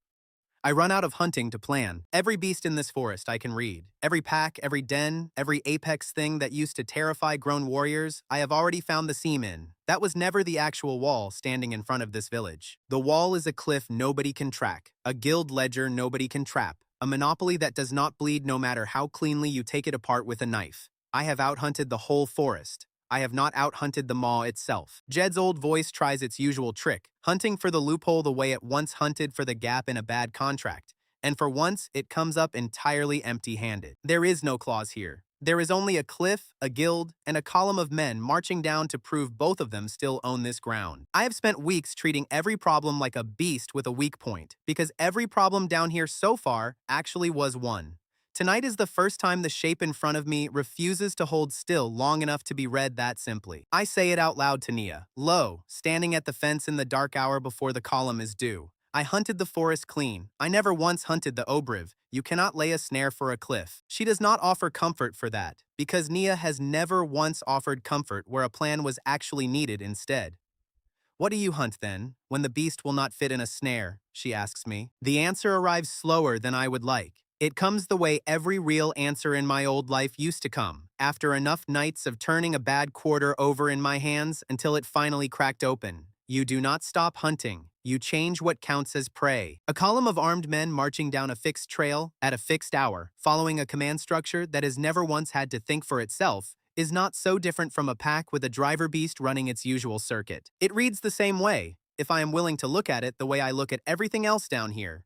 Tracks, habits, places it will choose without knowing it is choosing them. The forest taught me that lesson well enough on a stag and a boar. It will teach me the same lesson again tonight, only this time on men instead of beasts. Jed's old voice goes very quiet at that thought. The specific quiet of a man who has just heard himself say something he is not sure he is proud of yet. This is not the same as taking a beast for the smokehouse, and I already know it. I gather Garm, Aslan, and every hunter with a trapline steady enough to trust with this, and I tell them plainly what tonight actually is. Not a defense. A hunt on the one kind of animal I never once expected to have to read. Garm's jaw sets hard at that. The specific stillness of a former soldier being asked to turn his old trade back toward men wearing the same colors he once wore himself. He does not argue. He asks where I need him standing. Aslan asks the harder question instead. Quiet, careful not to let the newer arrivals overhear it. How many of them walk back up that rope tonight, and how many of them do not? I tell him the honest number depends entirely on how well they read ground they have never once had to respect before tonight, and how fast they figure that out once it starts moving under them. Fen, still favoring the leg an earlier failure cost him, volunteers to run the signal line between cells despite the limp, and I let him, because a man who has already paid this forest once tends to move through it more carefully than a man who never has. We do not build one trap. We build the whole pit into a single mechanism, every deadfall and snare and false trail wired into the same shape that took a wolf pack clean 3 weeks ago, except scaled now to swallow a column instead of a den. The column enters exactly the way Varden always enters anything, confident, loud enough with its own footsteps that half the forest already knows it is coming before it clears the first tree line. 12 men this time, full armor, more spears than our fence has ever needed to face, and Varden himself walking at the front of them like a man who has already decided how this story ends before the first scene of it plays out. He does not slow down to read the ground the way I would have. He marches his men straight down the exact trail our earlier trap lines have been quietly steering every large animal toward for weeks, and he does it without once wondering why the path felt so convenient. The first snare takes a man's leg out from under him before he even registers the tension line crossing his boot. He goes down shouting, more startled than hurt, and the man behind him plows straight into the same disturbed ground trying to catch him. The second turns a false trail into a drop no one had time to see coming, and the column's tight formation breaks apart into something closer to panic than a march. Shouted orders stop meaning anything the moment the men receiving them can no longer see who is giving them. I do not watch from a distance the way a general watches a battle. I am inside it, moving with the same care I used in a wolfpack's territory, reading which man breaks toward which gap and closing that gap before he reaches it. Osland's people work the flanks, quiet, efficient, turning what should have been an ambush against farmers into an ambush the farmers apparently learned to run first. The column that marched in 12 strong stops being a column within minutes. Varden himself goes down hard into a pit lined with stakes we built for a bear twice his size, and the sound he makes going in is not the sound of a man who still believes any of this is going the way he planned it back on the rim. By the time the noise settles, 4 of his men lie still in ways that will not be getting up again, and the rest are scattered, disarmed, or begging in the mud for a mercy this pit was never designed by the guild to extend to anyone thrown into it. I pull Varden out of the stake pit myself, more out of some instinct I cannot fully explain than out of mercy, and set him down hard against a tree root while the last of his column surrenders around us without another blow needing to land. This is not a hunt, he manages, blood at his mouth, staring up at me like a man finally seeing the true shape of the thing he has been feeding bodies to for years, without ever once climbing down to look at it directly himself. This is a slaughter, he says again, quieter, as if saying it twice might change which of us it actually describes. It is a pit, I tell him, flat. No triumph in it that I can find anywhere inside myself to perform for him. You fed it. Every soul you threw off that rim taught this ground exactly how to swallow the next thing sent down to kill it. He has no answer for that. Mostly because there is no answer built for it that does not require admitting the exact thing he has spent his whole career refusing to admit out loud, even to himself in the quiet hours. You knew what waited at the bottom of that rope every single time you counted 10 minutes off it, I tell him, and some part of you always knew exactly how it would end for whoever was standing there listening. Tonight it simply ended for you instead. He does not answer that either. He only looks past me, at the 4 still shapes laid out near the trail. The way a man looks at a bill he always assumed someone else would eventually be the one to pay. The village that gathers at the fence to watch the survivors marched in does not cheer either, the same way they did not cheer the day Varden first ceded me a title. Nobody has the stomach to cheer this one. I look at 4 men who will not walk home again, laid out beside a trail my own hands helped to design. And something in my chest does not sit the way it sat after the boar, or the wolf pack, or even Corin's humiliation in front of a watching crowd. Those were animals doing what animals do, reading a threat wrong and losing to a better read, no different from any other night in this forest. These were men following an order they did not write, dying inside a trap built by a hand that has spent every day since the fall swearing it would never become the thing it was thrown down here to fight. Nia finds me apart from the others afterward, sitting with my back against the same tree Varden bled against an hour ago. You did what kept this whole village breathing, she says, quiet, not asking me to feel good about it, only asking me to keep standing. I know the arithmetic, I tell her. 12 against 100, and the 100 needed to still be 100 come morning. I know it was the only trade on the table. Knowing the trade was right does not make the ledger weigh any less in my hands tonight. Back home, a bad decision cost a quarter, a job, sometimes a friendship if I handled it badly enough. Nothing in that whole life ever taught me what to do with the specific weight of a decision that cost 4 men everything they were ever going to get to be. Nia does not try to talk me out of feeling it. She only stays sitting beside me long enough that the silence stops being something I am carrying alone, which is, I am slowly starting to understand most of what she has ever actually offered me since the wolves. Pip finds me later still, subdued in a way I have never once seen on him, and asks in the smallest voice he owns whether I am going to make a joke about how much meat is on a man the way I always do about a beast we bring down clean. I tell him no, and mean it fully. That particular habit belongs to carcasses that feed people, not to men who marched down here on someone else's orders and never got the chance to decide otherwise for themselves before the ground took them. He nods, satisfied enough by the honesty of the answer, and does not ask me anything else about it for the rest of that long, quiet night. Sella, further off, mutters that a boy his age should not have to learn the difference between a joke that fits a carcass and one that does not. And for once, nobody argues with her about it, not even to soften the point. Boric sits with the both of us a while, saying nothing useful, which from him tonight is its own kind of company. He has buried people from this village before. I suspect he understands, better than any of us at this fire, that some nights simply have to be sat through rather than fixed by anyone's clever plan. Vardan is walked back up the rope at dawn, alive, disarmed, carrying nothing back to the plateau except the wreck of his own column. He has no version of tonight he can tell that sounds like a victory to anyone who outranks him. One of his surviving men reaches the rim ahead of him, though, breathless. And the version of tonight that reaches Guildmaster Hask's ear first is not the version where a warden's pride finally broke against a ground he spent his whole career underestimating. The pit does not beg anymore. The survivor reportedly tells anyone on the plateau willing to listen. It hunts back. It hunts men now, same as it hunts beasts, and it does not lose. Hask receives that report the same unhurried way he receives every report, setting down whatever ledger currently occupies his hands. And this time, he does not simply ask a question and file an answer away for later use. Raise the bounty, he says, quiet as ever, though something in the quiet has shifted a half-degree colder than it carried the day he sat across a folding table from me and called the whole matter an arrangement rather than a war. And send word to the patron's office. He adds, almost as an afterthought, that the pit's status may need revisiting properly, through the law this time, rather than through wardens who apparently cannot be trusted to walk back out of it whole. The clerk taking the order does not ask who the patron is, which tells me, secondhand and days late, that whoever sits above Hask is real enough that even his own people know better than to make him say the name twice in one sentence. Down in the clearing, the fire that night burns low and careful, 12 empty places at a table that was never set for them in the first place, and I sit at its edge, turning a debt over in my hands that no amount of silver will ever quite be able to settle clean. 3 nights after Vardan's column limps back up the rope, the village is still not sleeping right, and I cannot honestly say I blame a single soul in it for that. Food days sit at 6 and falling. The bounty on our heads has climbed twice since Hask's clerk first wrote it.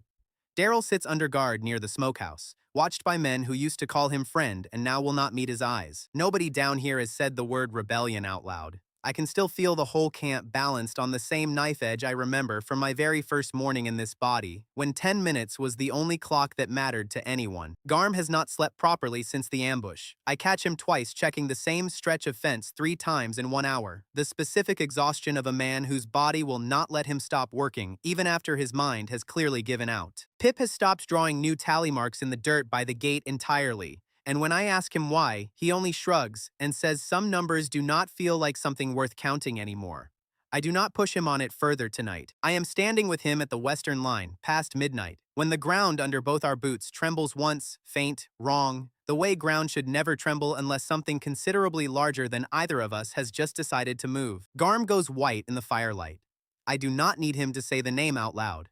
I already know it the same way I knew it the first morning I ever felt this exact tremble, crouched in a nest holding my breath against a coiled shape older than the guild itself. The horn we built for exactly this moment sounds twice, short and sharp, and for one terrible heartbeat, the whole camp simply stands frozen. The way people freeze when a fear they have been quietly dreading finally stops being theoretical. Then training takes over. The drilling Garm and I have run since the day the population first outgrew a single fence line. Children toward the center, hunters toward the perimeter, fire built high enough to matter, low enough not to blind anyone standing near it. It comes through the northern tree line the way weather comes. Not so much an animal arriving as a fact of the world simply asserting itself. Scaled coils wider than 3 men standing shoulder to shoulder, moving with a patience nothing that size should be capable of at speed. I have read every beast in this forest by now.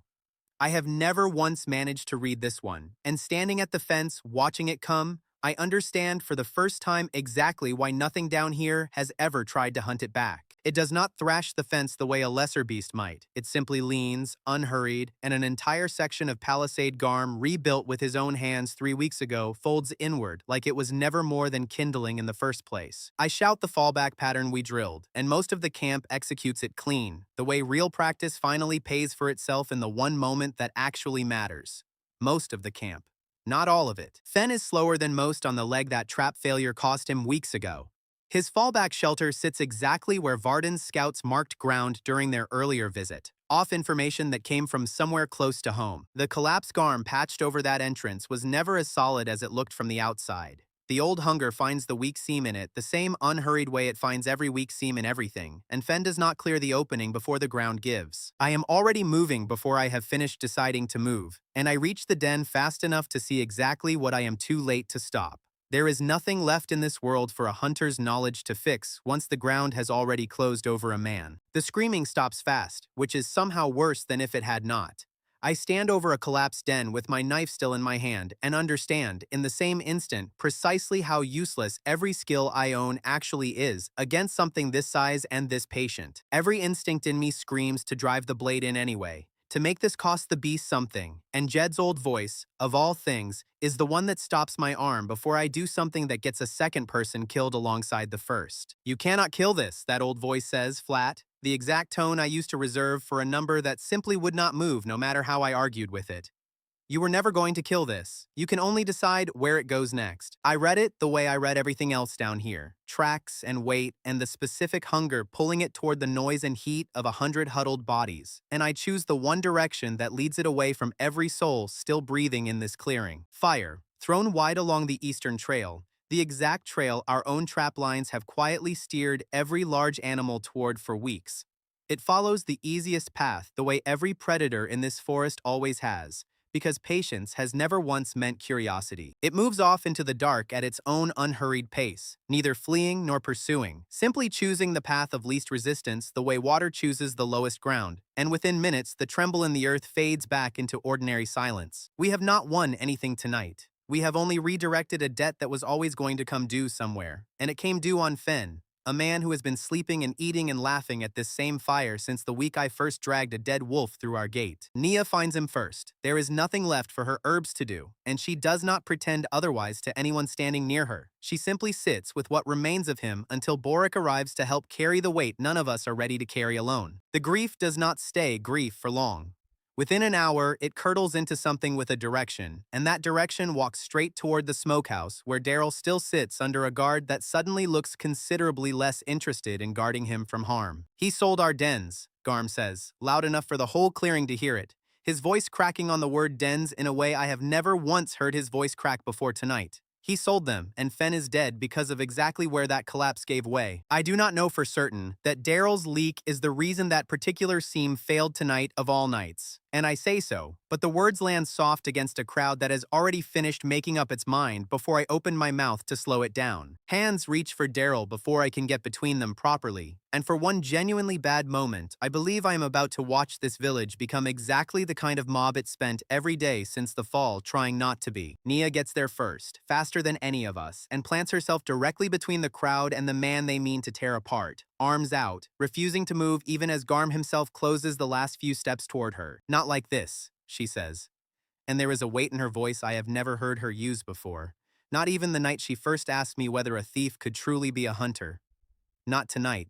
Not while we are still burying one of our own. The crowd does not fully disperse. It stops moving forward anyway, held there by a woman half the size of the angriest man in it. I understand in that moment exactly how much authority Nia has actually earned in this camp without ever once raising her own hand to claim it from anyone. Then, in the same breath, she turns from the crowd toward me, and something in her face shifts from restraint into a decision I can tell she has been carrying, unspoken, for far longer than tonight. "I climbed to the rim once," she says, loud enough now for the whole clearing to hear every word of it.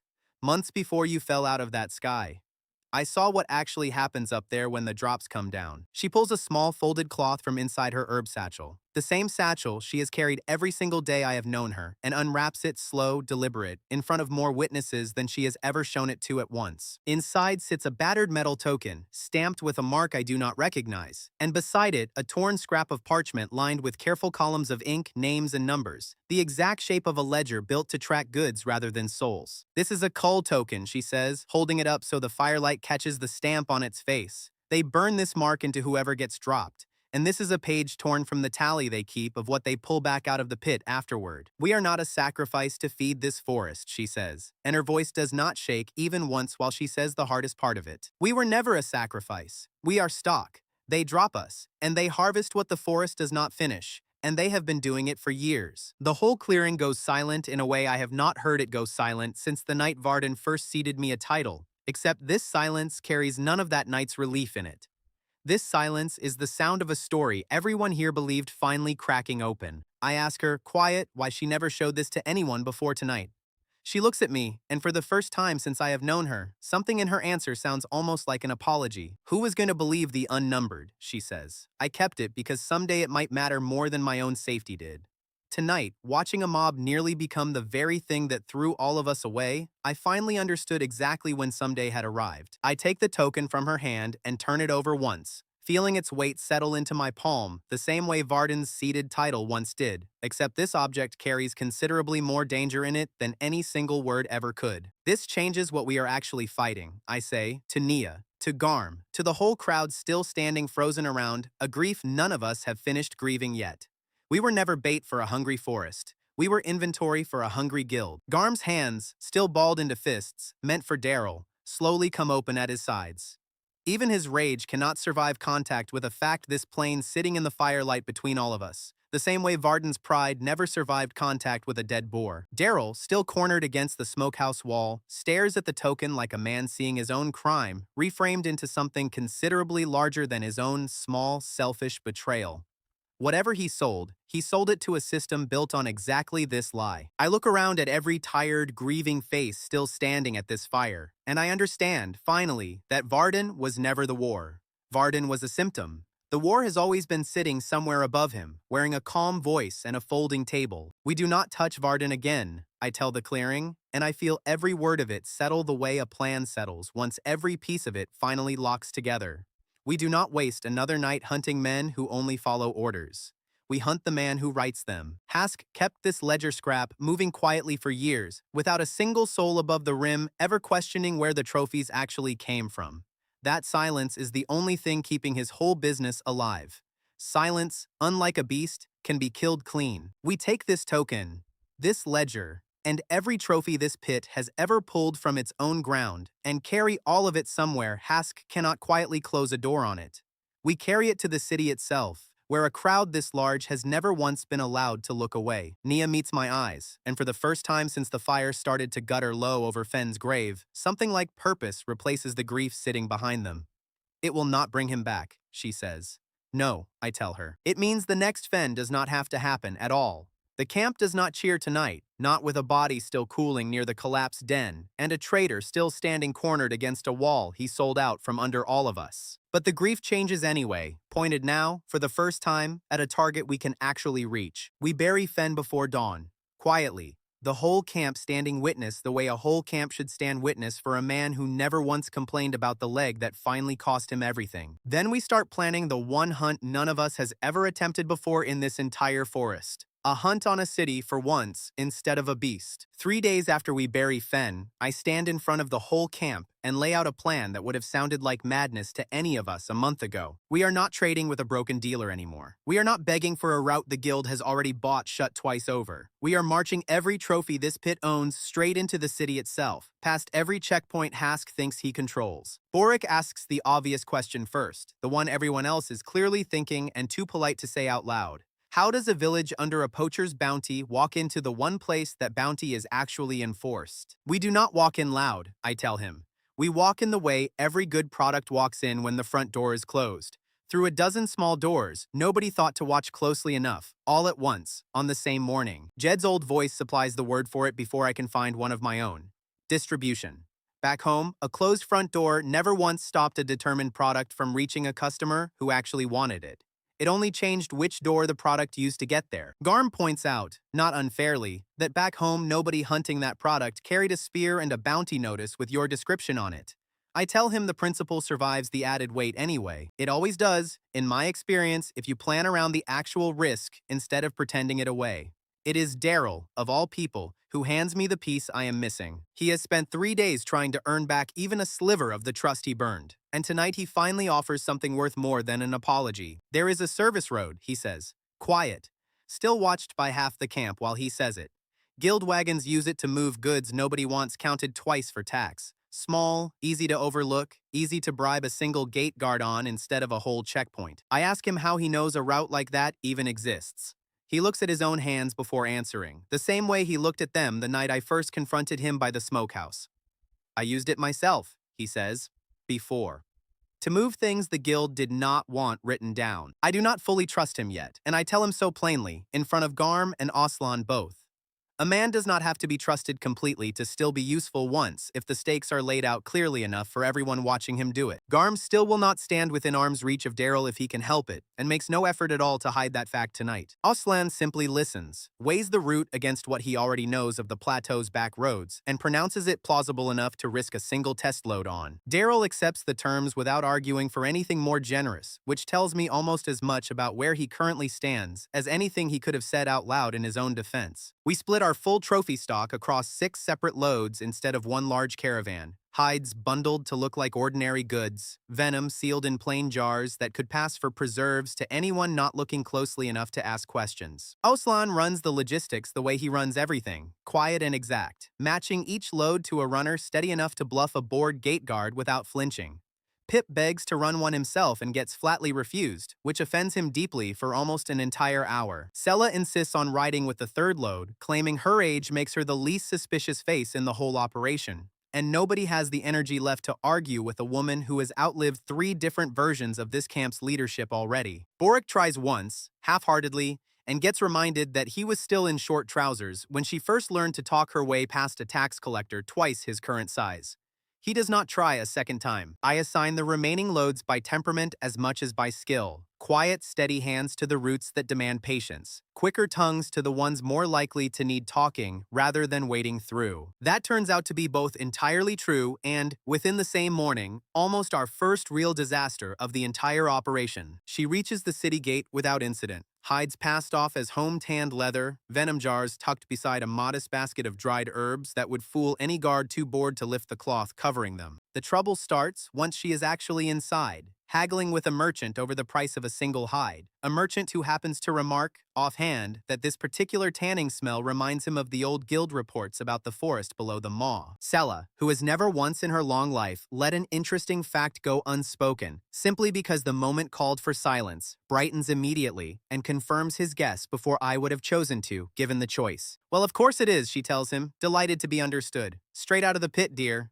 Best hides on the whole plateau come off that ground now, whatever the guild used to say about it being fit only for feeding wolves. The merchant goes very still, then very pale, the exact color of a man realizing mid-transaction that he may have just bought contraband from the one source the entire guild has spent months declaring does not legally exist. He glances left, then right, then lowers his voice to something barely above a whisper, as if the word pit might summon a guild patrol out of thin air simply by being spoken too loudly across an open market stall. Woman, he hisses. Do you have any notion at all what you are saying, out loud, in the middle of a crowded public market? Sella looks at him, entirely unbothered, and asks whether he wants the hide or not, because she has 3 more buyers waiting behind him with considerably less delicate nerves than his. Word of that single sentence moves through the market faster than any of our careful planning ever could have managed on its own. By midday, half the trading floor is quietly asking every hide seller in earshot the same pointed question. Does this come from the pit? Some merchants balk outright, afraid of the bounty attached to our name. More of them, once they actually handle the quality of what we are selling, decide the risk is worth carrying quietly rather than losing a hide this good to a more careful competitor across the row. By evening, all 6 loads have found buyers, and Aslan returns with a purse heavier than anything Cade ever carried back to us in better days,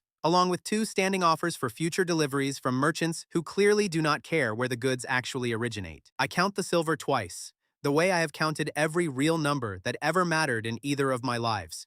Even accounting for what we lost, haggling blind against buyers who knew we could not easily walk away, it is more coin than this camp has ever held at once. Somewhere in that same city, tonight, 100 ordinary people are eating off plates, wearing coats, curing wounds with salves made from a pit the guild has spent years insisting produces nothing but corpses. They are trading with us. They simply do not know it yet. A butcher's wife will sleep warmer this winter under a hide Fen helped tan before he died. A soldier on some city wall will carry a blade steadied with sinew a woman with 2 children cut clean by lamplight 3 nights ago. None of them will ever learn the names attached to any of it. I find, standing at that fire with Silver finally weighing down our stores instead of sitting useless in Naya's care, that I do not need the city to learn our names yet. I only need the coin to keep moving quietly through the city until the day finally comes when it can carry those names along with it, out into the open. Daryl watches the counting from the edge of the fire. Apart from the celebration, the way he has stood apart from everything since the night Garm nearly went for his throat. I catch his eye once, and for a moment, neither of us looks away first. I am not asking to be forgiven, he says, quiet, before I can decide whether to say anything to him at all. I am asking to be useful until forgiveness is something that makes sense to ask for. I tell him tonight was a start and leave it exactly there, unfinished, on purpose. The second caravan does not move as cleanly as the first. 3 loads out, and only 2 reach the market hole. Guild riders intercept the third on the service road itself, close enough to the gate that our runner barely escapes with the goods left behind rather than his own life. We lose a full load of hides and 1 good venom jar, weeks of careful work handed over to men who will simply mark it as recovered contraband on some ledger and never once wonder about the hands that actually harvested it. Our runner, a wiry young woman named Tessa, who has only been part of this camp since the population swelled past 100, makes it back through the tree line with a torn sleeve and a story that leaves half the fire pale by the time she finishes telling it. They knew exactly which load to stop, she says, breathless still. Not which road. Which load? Somebody up there is not merely guessing at our routes anymore.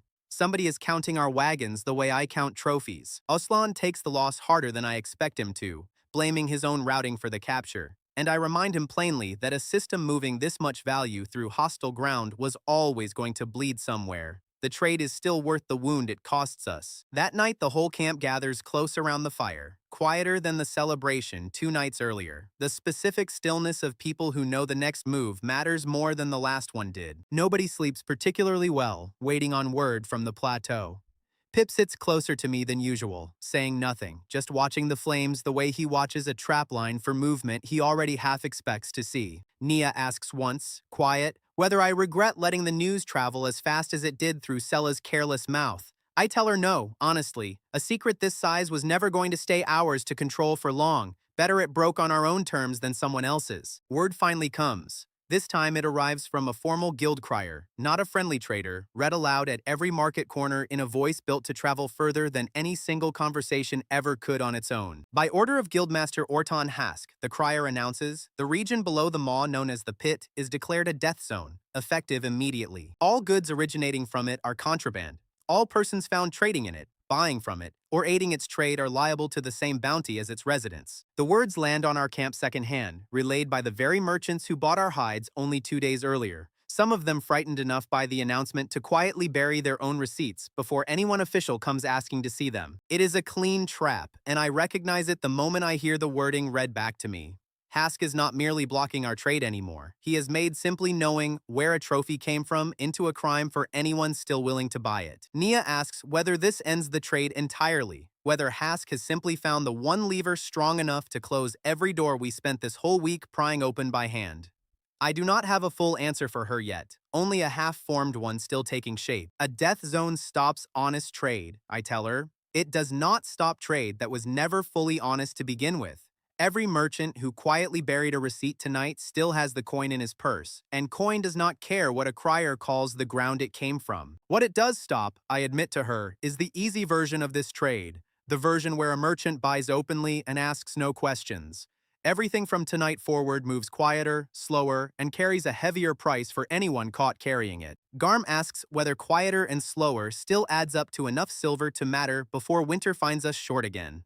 I tell him the honest truth, which is that I do not know yet, only that stopping now costs us more certainly than pressing on carefully ever could. A runner who watched the announcement from the market crowd brings back one more detail nobody else seems to have caught, small, almost missed entirely in the noise of the crier's official language. Standing just behind Hask while the announcement was read, close enough to be seen but careful never to be named, stood a figure in robes bearing a seal none of our people recognized. Gold thread on deep cloth, the mark of someone whose authority apparently outranks even a guildmaster's own voice in front of a public crowd. Hask did not introduce him. Hask did not so much as glance in his direction even once. The seal stayed visible the entire time, regardless, deliberately, the way a man displays a badge he wants noticed without ever having to explain what it means to anyone watching. Nia asks the runner to describe the seal again, slower, and listens to every detail with the particular stillness she reserves for things that matter more than she is willing to say out loud just yet. I do not press her on it tonight. Whatever she is turning over in her own head about that gold thread and deep cloth, she will bring it to me when she has finished weighing it properly, the way she has handled every hard truth since the night I first pulled her clear of those wolves. I do not know yet whose mark that is, or what it costs the guild to keep that particular figure standing quietly behind every major announcement. I only know, standing at our fence with a purse of city silver and a fresh bounty on all our heads, that Hask himself may not be standing at the very top of whatever we are actually fighting. A death zone declaration is meant to frighten a market into silence. Ours does something considerably less convenient for the guild instead. It makes every merchant who already bought from us start asking exactly why the goods were so good in the first place. Word reaches us within days that guild inspectors have been quietly buying back hides at inflated prices, trying to erase the evidence before too many hands can compare quality against what the guild's own licensed hunters bring down from legal ground. That single small detail tells me the actual shape of this fight. A man does not pay double to bury something worthless. Hask is spending real coin to make our trophies disappear, which means our trophies are worth more to him gone than seen. Jed's old voice notes, dry as ever, that this is the exact tell of a competitor buying back a bad review rather than simply outselling it honestly. Nobody spends real coin erasing a rumor unless the rumor happens to be true and inconvenient in equal measure. Nia asks what that actually buys us, practically speaking, since a merchant paid to stay quiet is still a merchant staying quiet either way. I tell her it buys us proof. Every silenced merchant is one more person who now knows personally that the guild is lying about something specific. I gather the whole team the night that news arrives. Nia brings her cull token and ledger scrap. Garm brings his steady hands. Pip practically vibrates with the need to finally be useful for something bigger than counting kills in the dirt. Boric insists on coming too. A village elder ought to stand witness, he says, to whatever we are about to attempt in his people's name. We do not sneak this next part in quietly, I tell them. We have spent months proving what this pit can build. Now we prove in the open, in front of the one crowd large enough to make it matter. Exactly what the guild has spent years hiding from that same crowd. The city holds a public trade assembly every full moon. Merchants and guild officials both airing grievances before a magistrate who technically outranks Hask on paper, even if everyone present understands whose money actually runs the room. Getting inside costs us the last of Cade's old contacts, called in as a final favor he owes Nia rather than me, and one nervous nod from a junior clerk who clearly regrets the arrangement the moment he sees exactly who he is smuggling past the door. The hall is packed by the time we take our place near the back, merchants murmuring about supply and price the way merchants always do, right up until someone hands them a reason to talk about something considerably more dangerous instead. Pip cannot stop staring at the ceiling beams, carved and gilded in a style this whole camp has never once had reason to see up close.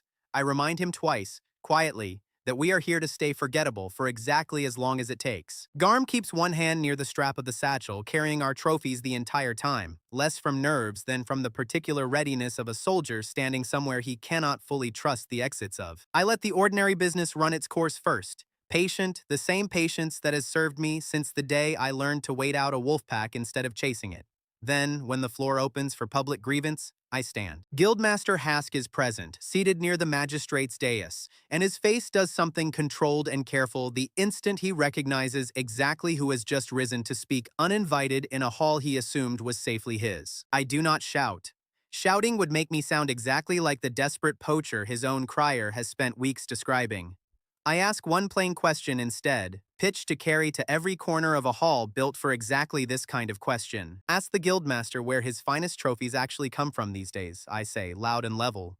Ask him who feeds the death zone he declared with his own crier's voice, if the ground itself is truly as barren as he swears it is. The hall goes quiet in the specific way a room goes quiet when a question lands somewhere nobody present has been allowed to look directly at before. Hask rises, composed, already reaching for the practiced calm that has served him in every conversation I have had with him. The pit feeds no one, he begins, smooth, practiced, the exact tone that once made a folding table feel like a courtroom all on its own. It is ground fit for nothing but the unworthy, and whatever these travelers are selling, I assure this hall it did not come from beneath the maw. This is his moment to lie cleanly, and he very nearly manages it. He almost has the room again. I can feel it shifting back toward him the way a crowd shifts toward whoever speaks last with the most confidence. Nia does not give him the chance to finish holding it. She steps forward, unhurried, the same unhurried way Hask himself once crossed our fence, and sets the cull token and torn ledger scrap on the clerk's table in front of the entire assembled hall for every eye present to examine freely. This mark brands whoever the guild throws into the pit as feed, she says, holding it up so even the back rows can see the stamp catch the light. This page is torn from a ledger tracking exactly what gets harvested back out afterward. Ask him whose seal signs it. Hask's composure cracks along a seam I have never once seen move on him before. A half-second of genuine surprise breaking through years of careful stillness, gone almost as fast as it appears, but not fast enough for a room this size not to notice it happening. Garm steps forward next, laying out 3 trophies pulled straight from our own smokehouse. Quality nobody in this hall can honestly claim comes from careless ground already picked clean of anything worth harvesting. Pip, of all people, delivers the number that finally breaks the room's patience entirely, reciting the tally he has kept faithfully since the day he first started drawing marks in the dirt by our gate.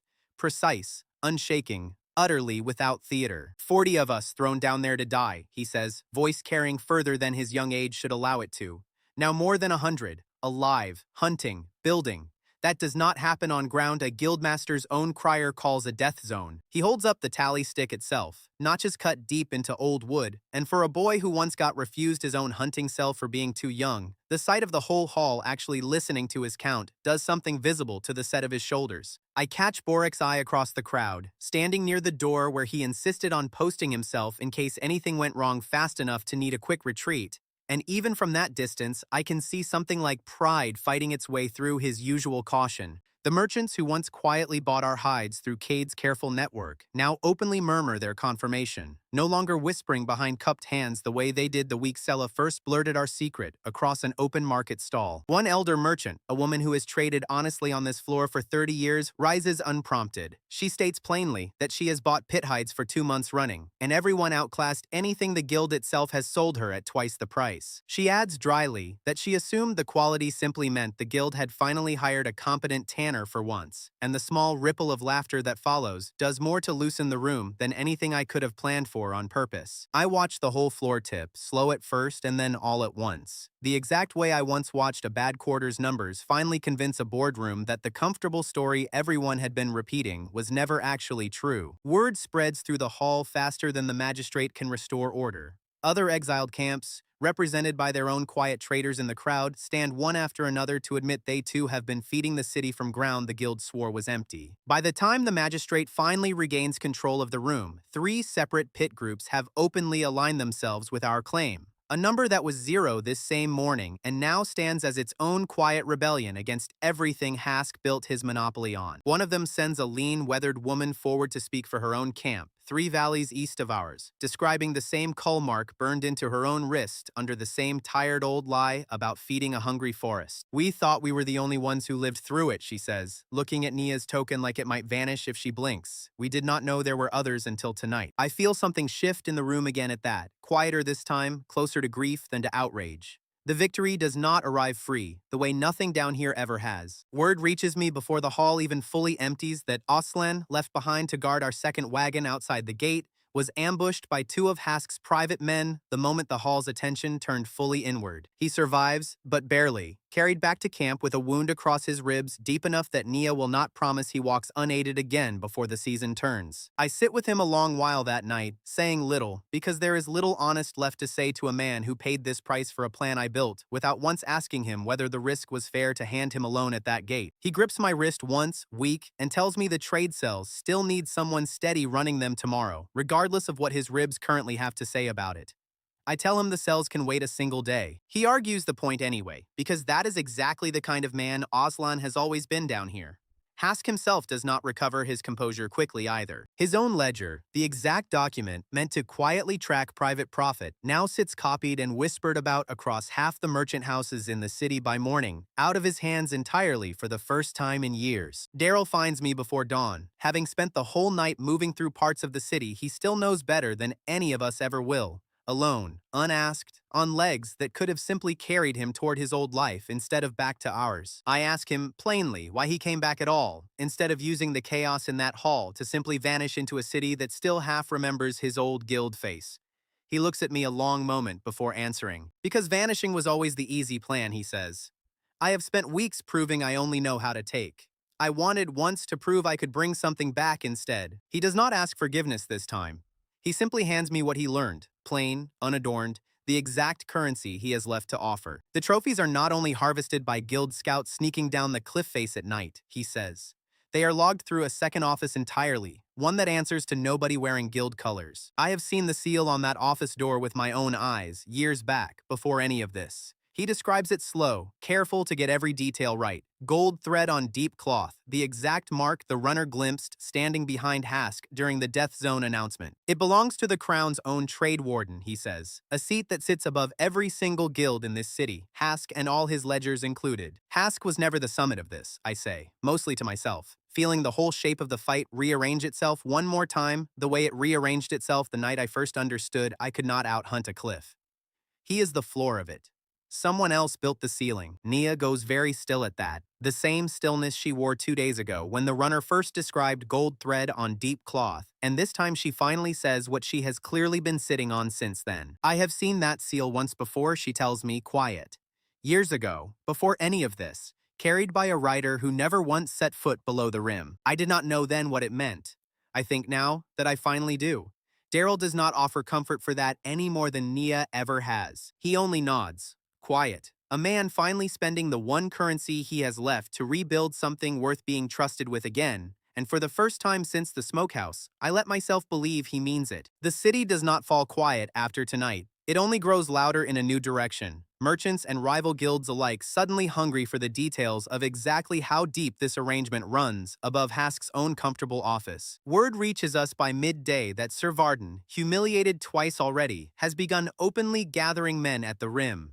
More than any single punitive column before it, an actual army assembling in plain sight of the whole plateau. Whatever we broke tonight inside that hall, we have not broken the will of the men who still believe the simplest answer to an inconvenient pit is simply to erase it, army and all, before the city finishes asking its new and uncomfortable questions. Garm hears the number of men gathering at the rim and goes very quiet, doing the same soldier's math he did the night before Varden's first column marched down our trail, except this time the number is large enough that even his quiet has a harder edge to it. We have never faced anything that size, he says, flat, not fear exactly, just the plain accounting of a man who has learned not to promise outcomes he cannot actually guarantee. I tell him we have never needed to, until a night like tonight finally made it necessary. He does not look comforted by that answer, and honestly, neither am I, standing here counting a number this large for the very first time in either of my 2 lives. Varden's army reaches the rim 3 days after the city hall erupted into chaos. And this time, there is no pretense of a tithe, no folding table, no offer of terms either side might actually survive accepting. I count the column from the tree line the way I once counted a single warband, except the number keeps climbing well past anything a village our size has ever needed to plan around before tonight. 60 men, maybe more, still filing into position along the cliff edge above us in the gray morning light. More men than this whole valley has ever seen gathered in one place before today. Varden stands at their front, healed enough from his last humiliation to walk without a limp, though something in the way he holds himself now suggests the wound never fully closed anywhere that actually matters. He does not shout a countdown this time. He simply raises one arm, and the whole column starts down the trail at once, disciplined, silent, the exact opposite of the loud, confident marches that failed him twice already. Someone up on that plateau finally taught these men to move the way I move, quiet, patient, reading ground instead of trusting numbers alone. I recognize the change immediately, and I do not like what it tells me about how carefully this next fight has been planned against us specifically. Garm reads the formation from beside me and goes pale in a way I have not seen since the night Fen died.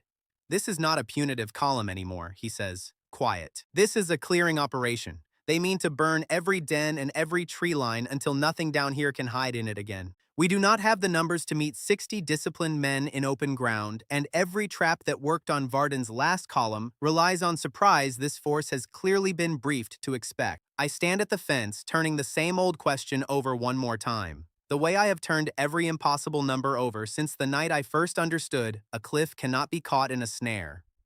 Some walls do not fall to cleverness alone. They fall to something considerably larger than cleverness. I have out-hunted this whole forest. I turned that hunting into an economy, then into a fight against men themselves. Tonight, none of that reach is enough on its own. And for the first time since the fall, I find myself thinking about the one thing down here I have never once tried to control. The old hunger has been quiet since the night it took Fen, sleeping somewhere deep in ground even Varden's scouts have never mapped. It cannot be killed. I proved that to myself the hard way, kneeling over a collapsed den with a knife that meant nothing against something that size. But I never once tried to aim it on purpose. Not truly, not at a target I actually chose myself. Instead of one, I was simply trying to survive. I gather Garm, Nia, and Pip at the old nest where I first held my breath against its coils. And I lay the plan out plain, because a plan this dangerous deserves nothing dressed up as easier than it actually is. We cannot fight 60 men and win by strength. We can make the forest itself decide this was never a fair fight to begin with. I intend to walk the old hunger straight into Varden's line, and I need every scrap of what I have learned about it to do that without getting all of us killed in the process. Nia asks the question that matters most, the one I have been avoiding answering even inside my own head.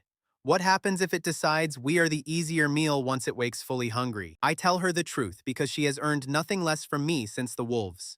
Then we have already lost, whether Varden's men reach the fence or not. Every plan I have ever built down here carried a cost. This one simply carries the largest cost I have ever asked anyone to gamble on my reading of a beast. Pip, quiet for once, asks whether I am certain the blood trail will actually hold its attention the whole way to the ridge. I tell him honesty is the only thing I can offer him tonight, and honestly, no, I am not certain of anything, except that standing still guarantees a worse ending than trying. Reading the apex properly means treating it the way I should have treated it from the very start, as the largest, oldest predator in this forest, with habits underneath the fear the same as anything smaller, rather than a wall to avoid entirely. It hunts by scent more than sight, favoring warm-blooded prey moving in a panic rather than prey holding perfectly still. It strikes fastest towards sustained noise and fresh blood, and it retreats, slow and unhurried, from smoke and fire the same way every other apex in this forest does. Its venom sits in twin sacs behind the jaw, the exact detail I cataloged half out of habit the very first morning I ever crouched beside its coils holding my breath. A wound there does not kill it. It only makes the whole beast considerably angrier and considerably faster for a short and violent while. I build the lure the way I have built every lure since the day I first understood this world, using what disgusts me least and the beast most. Fresh blood from our own smokehouse stores, laid in a long broken line, leading straight from its den toward the exact ridge Varden's column must cross to reach us. Garm volunteers to run the closest leg of that line himself, the stretch nearest the den where the smell of old coils and older fear still clings to the air like something physical. I watch him hesitate at the den mouth longer than the job should honestly require of him. You do not have to be the one who does this stretch, I tell him, quiet, meaning it. He looks at me, and something old and stubborn sets behind his eyes, the same look he wore the night he first refused to explain a rope mistaken for a snake in low firelight. I have been running from this fear since before either of us fell into this pit, he says.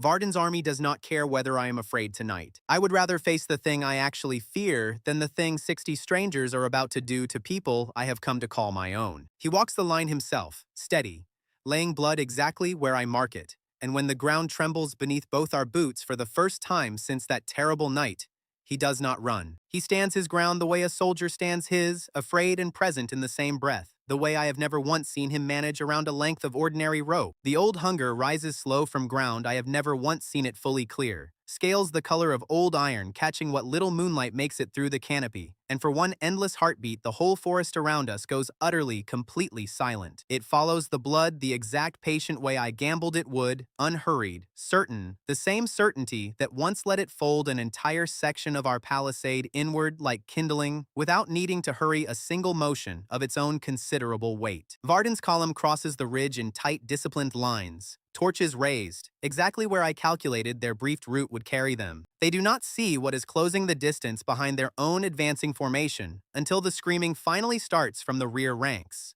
Chaos arrives the way chaos always arrives. Once discipline meets something, discipline was never built to survive. Men break formation, torches scatter into dry brush, and 60 trained soldiers become, within the span of a few terrible minutes, exactly as helpless as any panicked prey the old hunger has ever hunted. Some of them run the wrong direction entirely, straight toward our own tree line instead of back up the rope. And for a few frantic minutes, our own hunters find themselves fighting off desperate, drowning men, rather than the beast itself. Aslan's cell, undermanned since his own wound, barely holds the eastern gap against 3 soldiers who clearly have nowhere left to run. I do not watch from safety. I move through the edges of that chaos the way I moved through Varden's first column, reading which men break toward which gap, steering our own people clear of both the soldiers and the beast in the same careful motion. Varden himself tries to rally a line near the cliff edge, voice cracking with an authority his own men no longer fully trust. And the old hunger turns toward the loudest remaining sound in the whole clearing, the exact way I knew patient hunger always turns toward noise. I watch it close on him fast, faster than anything that size should move, and I do not step in to save him. I have already decided, standing at that fence with 60 men marching to erase us, that this is not a debt I owe the man who once called me carrion for a season. He survives barely, dragged clear by two of his own retreating men, rather than any mercy of mine, torn and broken in a way that ends his career as a soldier long before it ends his life outright. Whatever authority Varden carried into this valley, he does not carry it back up the rope tonight. The beast turns from him toward the scattering remainder of the column, and this is the moment every hour I ever spent cataloging its anatomy finally earns its keep. I know exactly where the venom sacs sit behind its jaw, and I know exactly how much a wound there costs it in speed for the fury it buys in return. Jed's old voice, of all things, supplies the line that lands loudest in my own head in that instant. The same dry joke I made the very first morning I ever saw this creature, wondering aloud how much meat hangs on something this size. Tonight the answer is simple targeting. The same cold arithmetic I once ran on every carcass this forest ever handed me, applied now to something considerably larger than any of them. I guide it, not command it, the same way you guide a river rather than command one, using fire and noise and the last of our blood lure to bend its patient hunger away from our own retreating people and directly into the last standing knot of Varden's broken formation. By the time the beast finally turns back toward its own ground, sated and unhurried once more, there is no army left standing on that ridge worth calling an army. Weapons lie scattered across bloodied ground. The survivors who can still run are already running, hard, back up whatever remains of the rope. Garm stands at the den mouth long after the noise fades, breathing hard, staring at ground that nearly killed him twice tonight, first by fear, then by simple fact. He does not laugh about it yet. Something in his shoulders has loosened anyway, a knot that has been locked tight ever since the night Fen died. I did not run, he says, mostly to himself, testing the sentence the way a man tests a bone he expects to still be broken. I tell him he never once did, not tonight, and not in every smaller fear he has quietly carried since long before either of us ever saw this forest. Pip, hovering nearby, asks if this means Garm is finally cured of being afraid of rope. Garm looks at the boy for a long moment, then admits, almost gently for a man his size, that he expects a coiled rope in bad firelight will probably still get the better of him for years yet. Some fears, he says, you do not cure. You just learn which nights matter more than they do. The pit does not celebrate the way it celebrated Varden's first humiliation. Too many of our own stood too close to that chaos for this to feel like anything but survival bought at a brutal price. We count our own losses by lamplight, and the number is not small. 3 of our hunters do not walk home from that ridge. A 4th will not use her right arm again, Nia tells me quietly, her voice steady only because steady is the only thing she has left to offer anyone tonight. I know all 3 names, the way I have made myself know every name in this camp since the day I dragged a dead wolf through our gate. Knowing the names does not make carrying them any lighter. It never once has, and I doubt it ever will. Every victory down here, I am reminded again, arrives with its own honest bill attached. Tonight's bill is heavier than any we have paid before it, and I sit with that weight at the fire rather than pretending the win alone should be enough to carry it. But the pit itself stands. More than that, it stands proven in a way no ledger or hall speech ever fully managed before tonight. No army the guild sends down that rope will ever again mistake this ground for an easy grave to clear on command. We do not own this forest because the guild finally granted it to us. We own it because 60 of their best could not take it back, and everyone from the city to the plateau will hear exactly how that fight actually ended by morning. Sir Varden is finished as anything resembling a threat, carried back up that rope broken, and unable to lead so much as a single squad again. The man who once counted 10 minutes over my head will spend whatever years remain to him explaining a failure, with no honest version that flatters him. Between us and whatever remains of this fight, now stand only 2 names left worth naming at all. Guildmaster Orton Hask, still sitting behind his ledgers on the plateau, and the patron whose seal Daryl finally put a title to, still faceless, still untouched by anything we have managed to break so far. Word reaches us before dawn, through the same quiet network of merchants who once bought our hides in secret, that Hask has already stopped answering questions about the army's failure entirely. He is not preparing a defense of tonight's disaster. He is already building something else instead, quietly. The way he builds everything that eventually costs us the most. Whatever plan B looks like from behind a guild master's careful, unhurried calm, I doubt very much that it involves another column of armed men marching down a rope that has just proven, twice now, exactly how badly that particular idea keeps failing him. Nia stands with me at the fence long after the fire has burned down to embers, watching the same dark tree line I once watched with dread on my very first night in this body. He will come himself next, she says. Or he will send something we have not learned to read yet. I tell her either way. We will read it once it arrives, the way we have read every threat this forest and this guild have thrown at us since the day I first hit the canopy. That is the only promise I actually know how to keep anymore. The city magistrate reconvenes the trade hall inside the week, out of necessity rather than choice, after 60 armed men marched down a rope and did not march back up whole. A failure that size cannot stay a private guild matter, whatever Hask might prefer. Nia and I walk in through the front doors this time. No smuggled favor, no nervous clerk risking his own neck to wave us past a side entrance. The city itself sent for us, formally, the first time in this entire story anyone above the rim has ever asked the pit to simply show up and speak. Boric walks beside us, and behind him come a dozen more from the camp. Garm, Pip, Sella, Daryl, Oslan, leaning on a stick but upright. And beyond them representatives from all three allied pit groups who stood with us in this same hall 2 weeks ago. Pip has stopped bouncing on his feet the way he did the last time we walked through these doors. He carries his tally stick instead. Quiet, solemn, the closest thing this boy owns to a ceremonial staff, and nobody in our party suggests he leave it at the entrance. Sella walks slower than the rest of us, favoring a hip that has bothered her since before I ever fell into this world. She refuses every offered arm along the way. A woman who already survived being thrown away once, she informs anyone within earshot, does not need help walking into the room that finally admits it was wrong to throw her. The magistrate opens the proceeding plainly, listing the army's losses, the death zone declaration, the public accusations still unresolved from our last visit here. Hask sits across the hall, composed as ever, though the composure now looks considerably more expensive to maintain than it once did.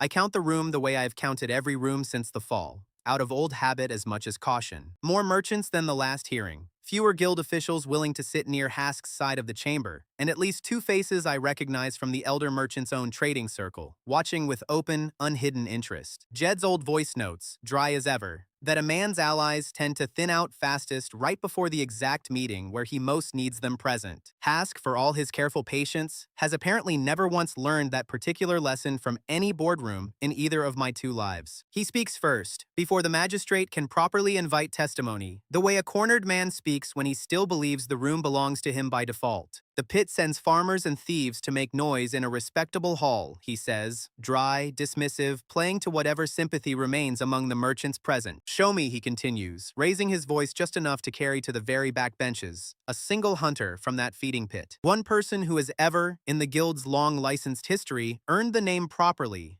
rather than simply borrowed it to frighten honest traders. The hall goes quiet, waiting to see whether the accusation lands the way Hask clearly intends it to. For one long breath, I let it sit there unanswered, because some questions deserve to hang in the air just long enough for their own arrogance to become visible to everyone listening.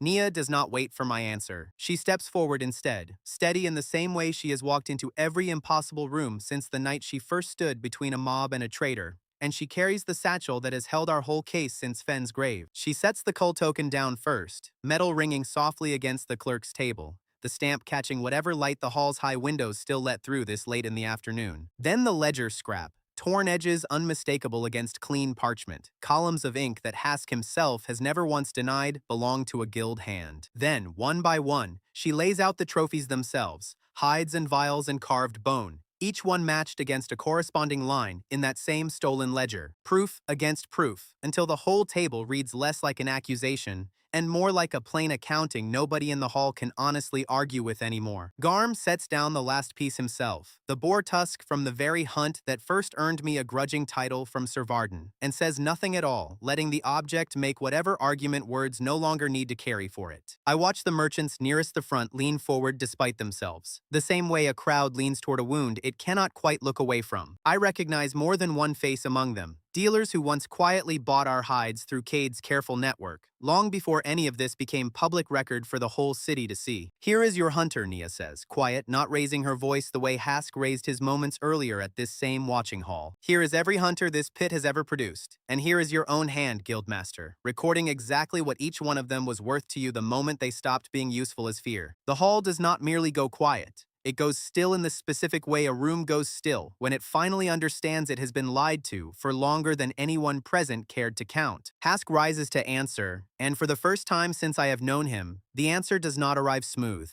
He looks at the ledger, at the token, at the assembled faces of 3 pit groups who have all, in turn, learned to read his silence for exactly what it always was. He opens his mouth to call it forgery, the same practice denial that nearly worked in this same hall 2 weeks ago, before it did not. Then his eyes find mine, and something in him, finally, visibly, gives way under the weight of a fact this plain sitting dead center on a magistrate's own table. Say his name, Boric calls out from behind me, quiet, steady, the same voice he once used to call me nothing but a thief off an execution slope. You have called him Feed. You have called him Carrion. Say the name the guild struck from its own roll the day it threw him away.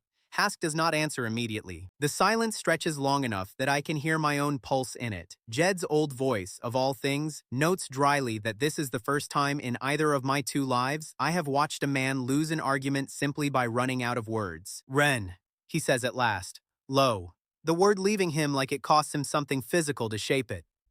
Ren.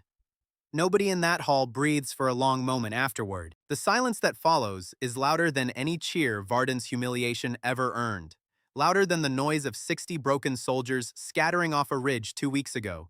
Because this silence finally closes a wound that started the very morning I woke up falling. Behind me, Boric's hand finds my shoulder the same way it found it the night Varden first ceded a lesser title. Except this time, he does not let go quickly. Nia is crying, quiet, unashamed. The first time I have ever once seen her allow herself that particular weakness in front of a watching crowd. Pip stands very still, tally stick gripped in both hands, and I understand, watching his face, that some numbers a boy keeps are never truly about counting kills at all. They are about proving, eventually, to a room that once refused to look at him, that he was always worth counting in the first place. I do not gloat. I have learned, across 2 lives now, that a number makes its own argument better than a triumphant man ever could. And a name, once finally spoken honestly, needs no further decoration from me to land exactly as hard as it deserves to land. The monopoly does not fall to a blade tonight, and it never needed to. It falls the way every dishonest ledger falls, under the simple weight of its own record-keeping. Read aloud in front of witnesses who can no longer pretend not to have heard it. The magistrate asks, formally, what remedy the pit intends to seek from this hall, and half the room visibly braces for a demand of gold, reparation, some tidy sum large enough to make the whole ugly business quietly disappear from the public record. Not gold, I tell them, because this is the demand everything has been building toward.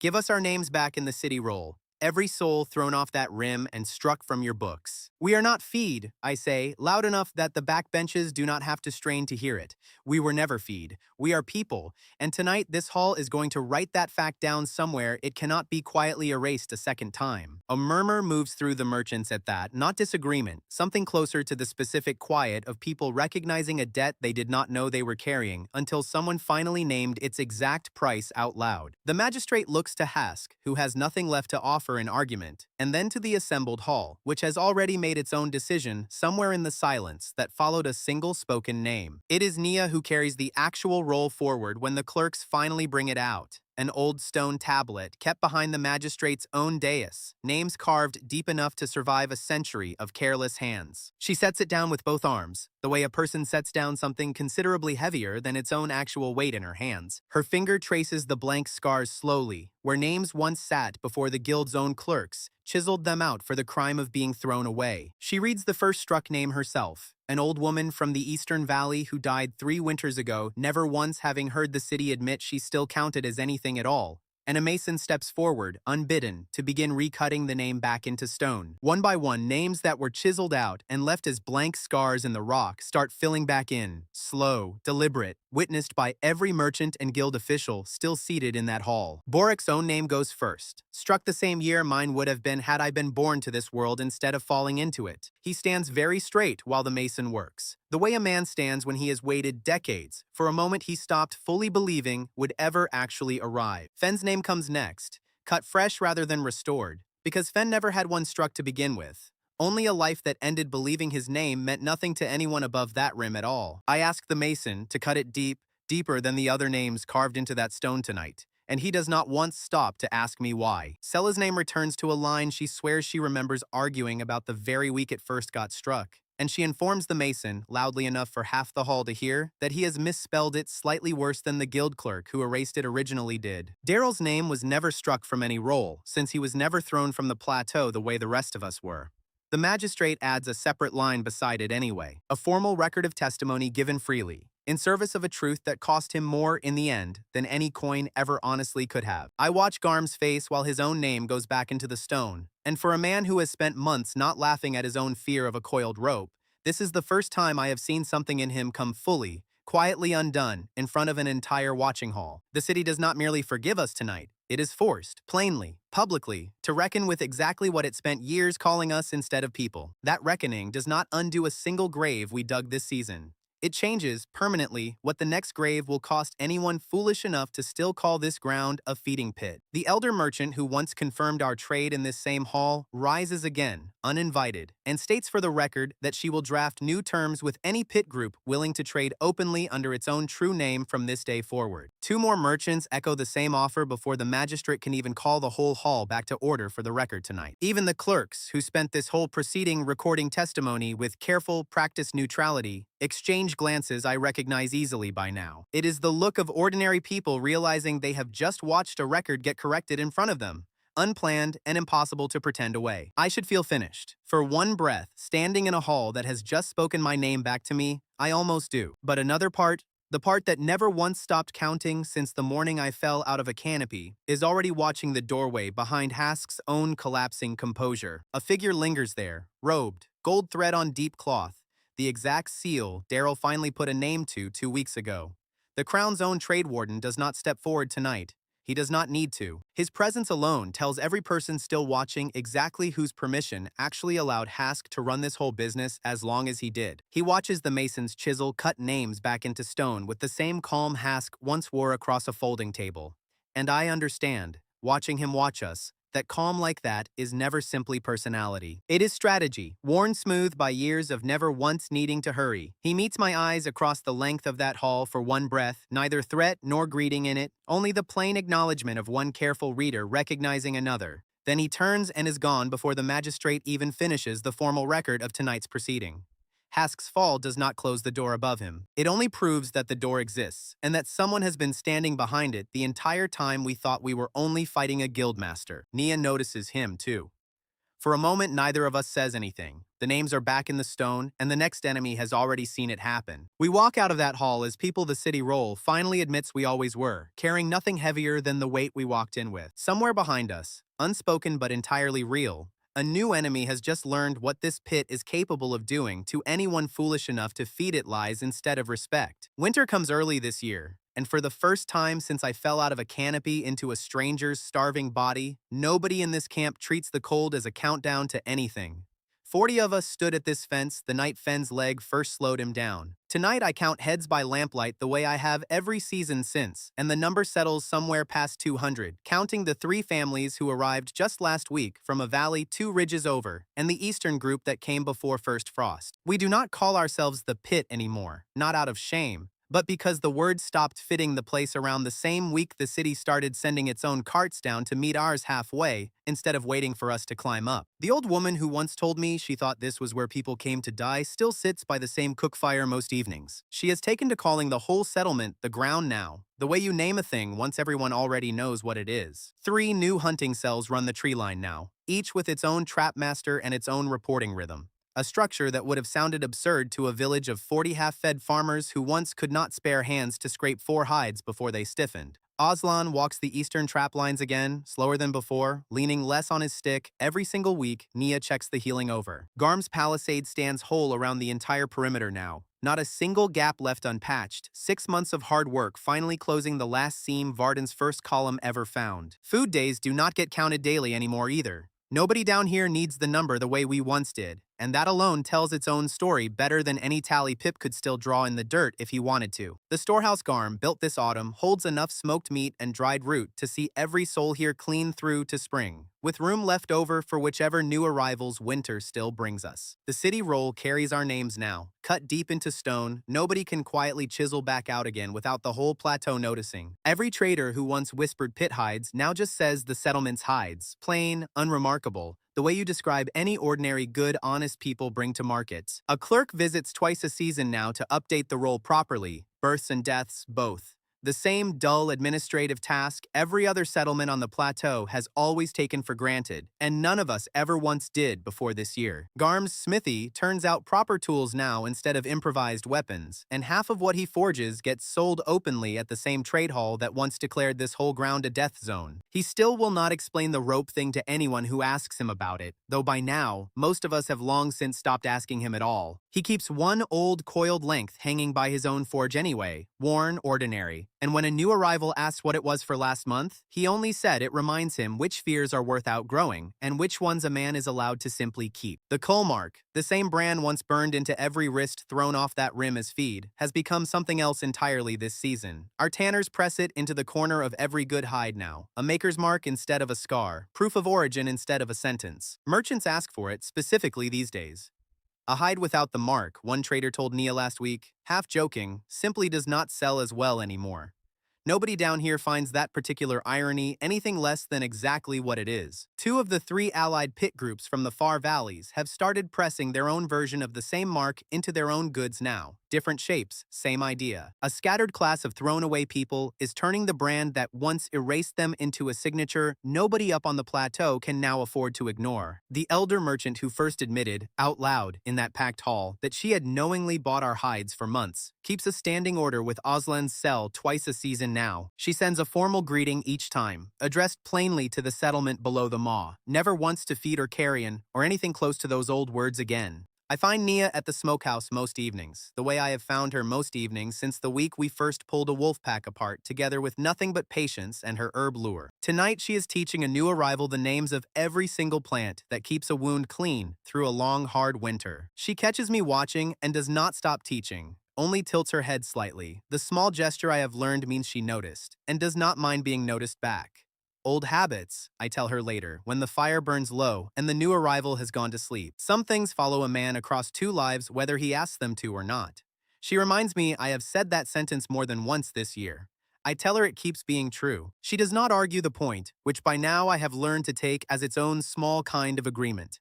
She sits beside me a while longer than the herb lessons strictly required, close enough that our shoulders touch and neither of us moves to change that. Neither of us has ever once put a bigger word on it than that, and neither of us seems in any particular hurry to start tonight. Boric teases us about it exactly once, from a safe distance across the fire, and retreats immediately when Nia simply looks at him without bothering to answer.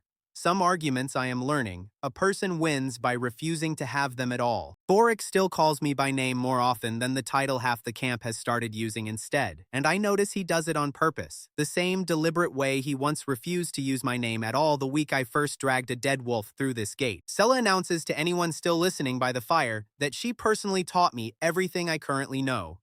This is not remotely true. Nobody bothers correcting her on it anymore, because arguing with Sella by winter has become its own small camp tradition worth preserving for next year, too. Pip, taller this season than last, suggests we carve his own tally count into the city roll alongside the restored names, formally, so future generations know exactly how much meat this camp has taken down since the fall. Boric tells him, flatly, that this is not remotely what the city roll was ever actually meant to be used for by anyone sensible. Pip looks genuinely disappointed by that answer for almost a full minute before brightening again with an even worse idea, offering to personally teach the mason proper counting so future numbers come out more accurate than the guild's own ever did. Sella declares, to nobody in particular, that between the two of them she is fairly certain Pip and the tally stick will outlive every stone in that whole roll combined. Garm, passing by with an armful of fresh-cut spear shafts, mutters that he would not bet against her on that particular point. I stand at the fence some nights and look out at ground that once meant nothing but a 10-minute countdown and a hungry forest waiting past the tree line. Tonight, it is home.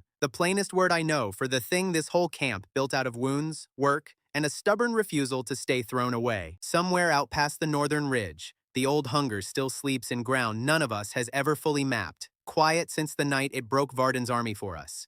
We do not hunt it. We do not fear it the way we once did either. We share the same ground with it now instead, the way two old rivals learn to share a border once each has proven what the other costs to cross. 3 graves sit at the edge of the tree line, tended, visited, never once treated as anything less than the price this whole season actually cost. I walk past them most mornings on my way to the eastern trap lines, and I say the names out loud each time. Quiet, the same 3 names Nia and I carved ourselves before the mason ever touched the city's own stone. The pit that was built to eat the unworthy now feeds a city that once swore it produced nothing but corpses. We did not win that by being given anything. We won it the same way every real thing gets built down here. One reed track, one clean trap, one honest ledger at a time. Word still reaches us occasionally about the man in deep robes who stood silent at the back of that final hall and left before the magistrate finished his own record. Nobody up on the plateau seems willing to name him plainly, not yet, though everyone agrees his seal outranks whatever remains of Hask's old office. Daryl tells me quietly, one evening, that a seat sitting that high above a guildmaster does not just vanish because the guildmaster underneath it happened to fall. Something is still licensing that rim, he says, still collecting whatever coin used to flow up through Hask's careful hands before this whole season broke them. He has heard a name mentioned twice now, in 2 different corners of the city,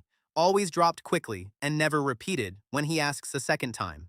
Whoever it is has clearly practiced staying unnamed a great deal longer than Hask ever bothered to. I tell him we will read that trail too, eventually, the same way we read every other wall this forest ever put in front of us. Not tonight. Tonight the fence holds, and the fire is warm, and even that enemy can wait behind a winter that has earned itself first. For tonight, more than 200 names that were never supposed to count for anything sit carved into stone above a city that finally learned better. I bank the fire low, the way I have every night since this camp first learned what a full night's sleep felt like. And somewhere behind me, Nia is still teaching a stranger which leaf stops a wound from turning bad by morning. Jed's old voice, quieter these days than it used to be, notes only that this is about as good a quarter as either of my 2 lives has ever managed to close on. I do not argue with it. I check the fence one last time out of an old habit that has never once fully left me and let the winter come. This story is valuable because it shows that being thrown away by a system does not decide a person's worth. The lesson is simple. Learn the ground under your feet, protect the people beside you, and turn the mark meant to erase you into proof that you survived.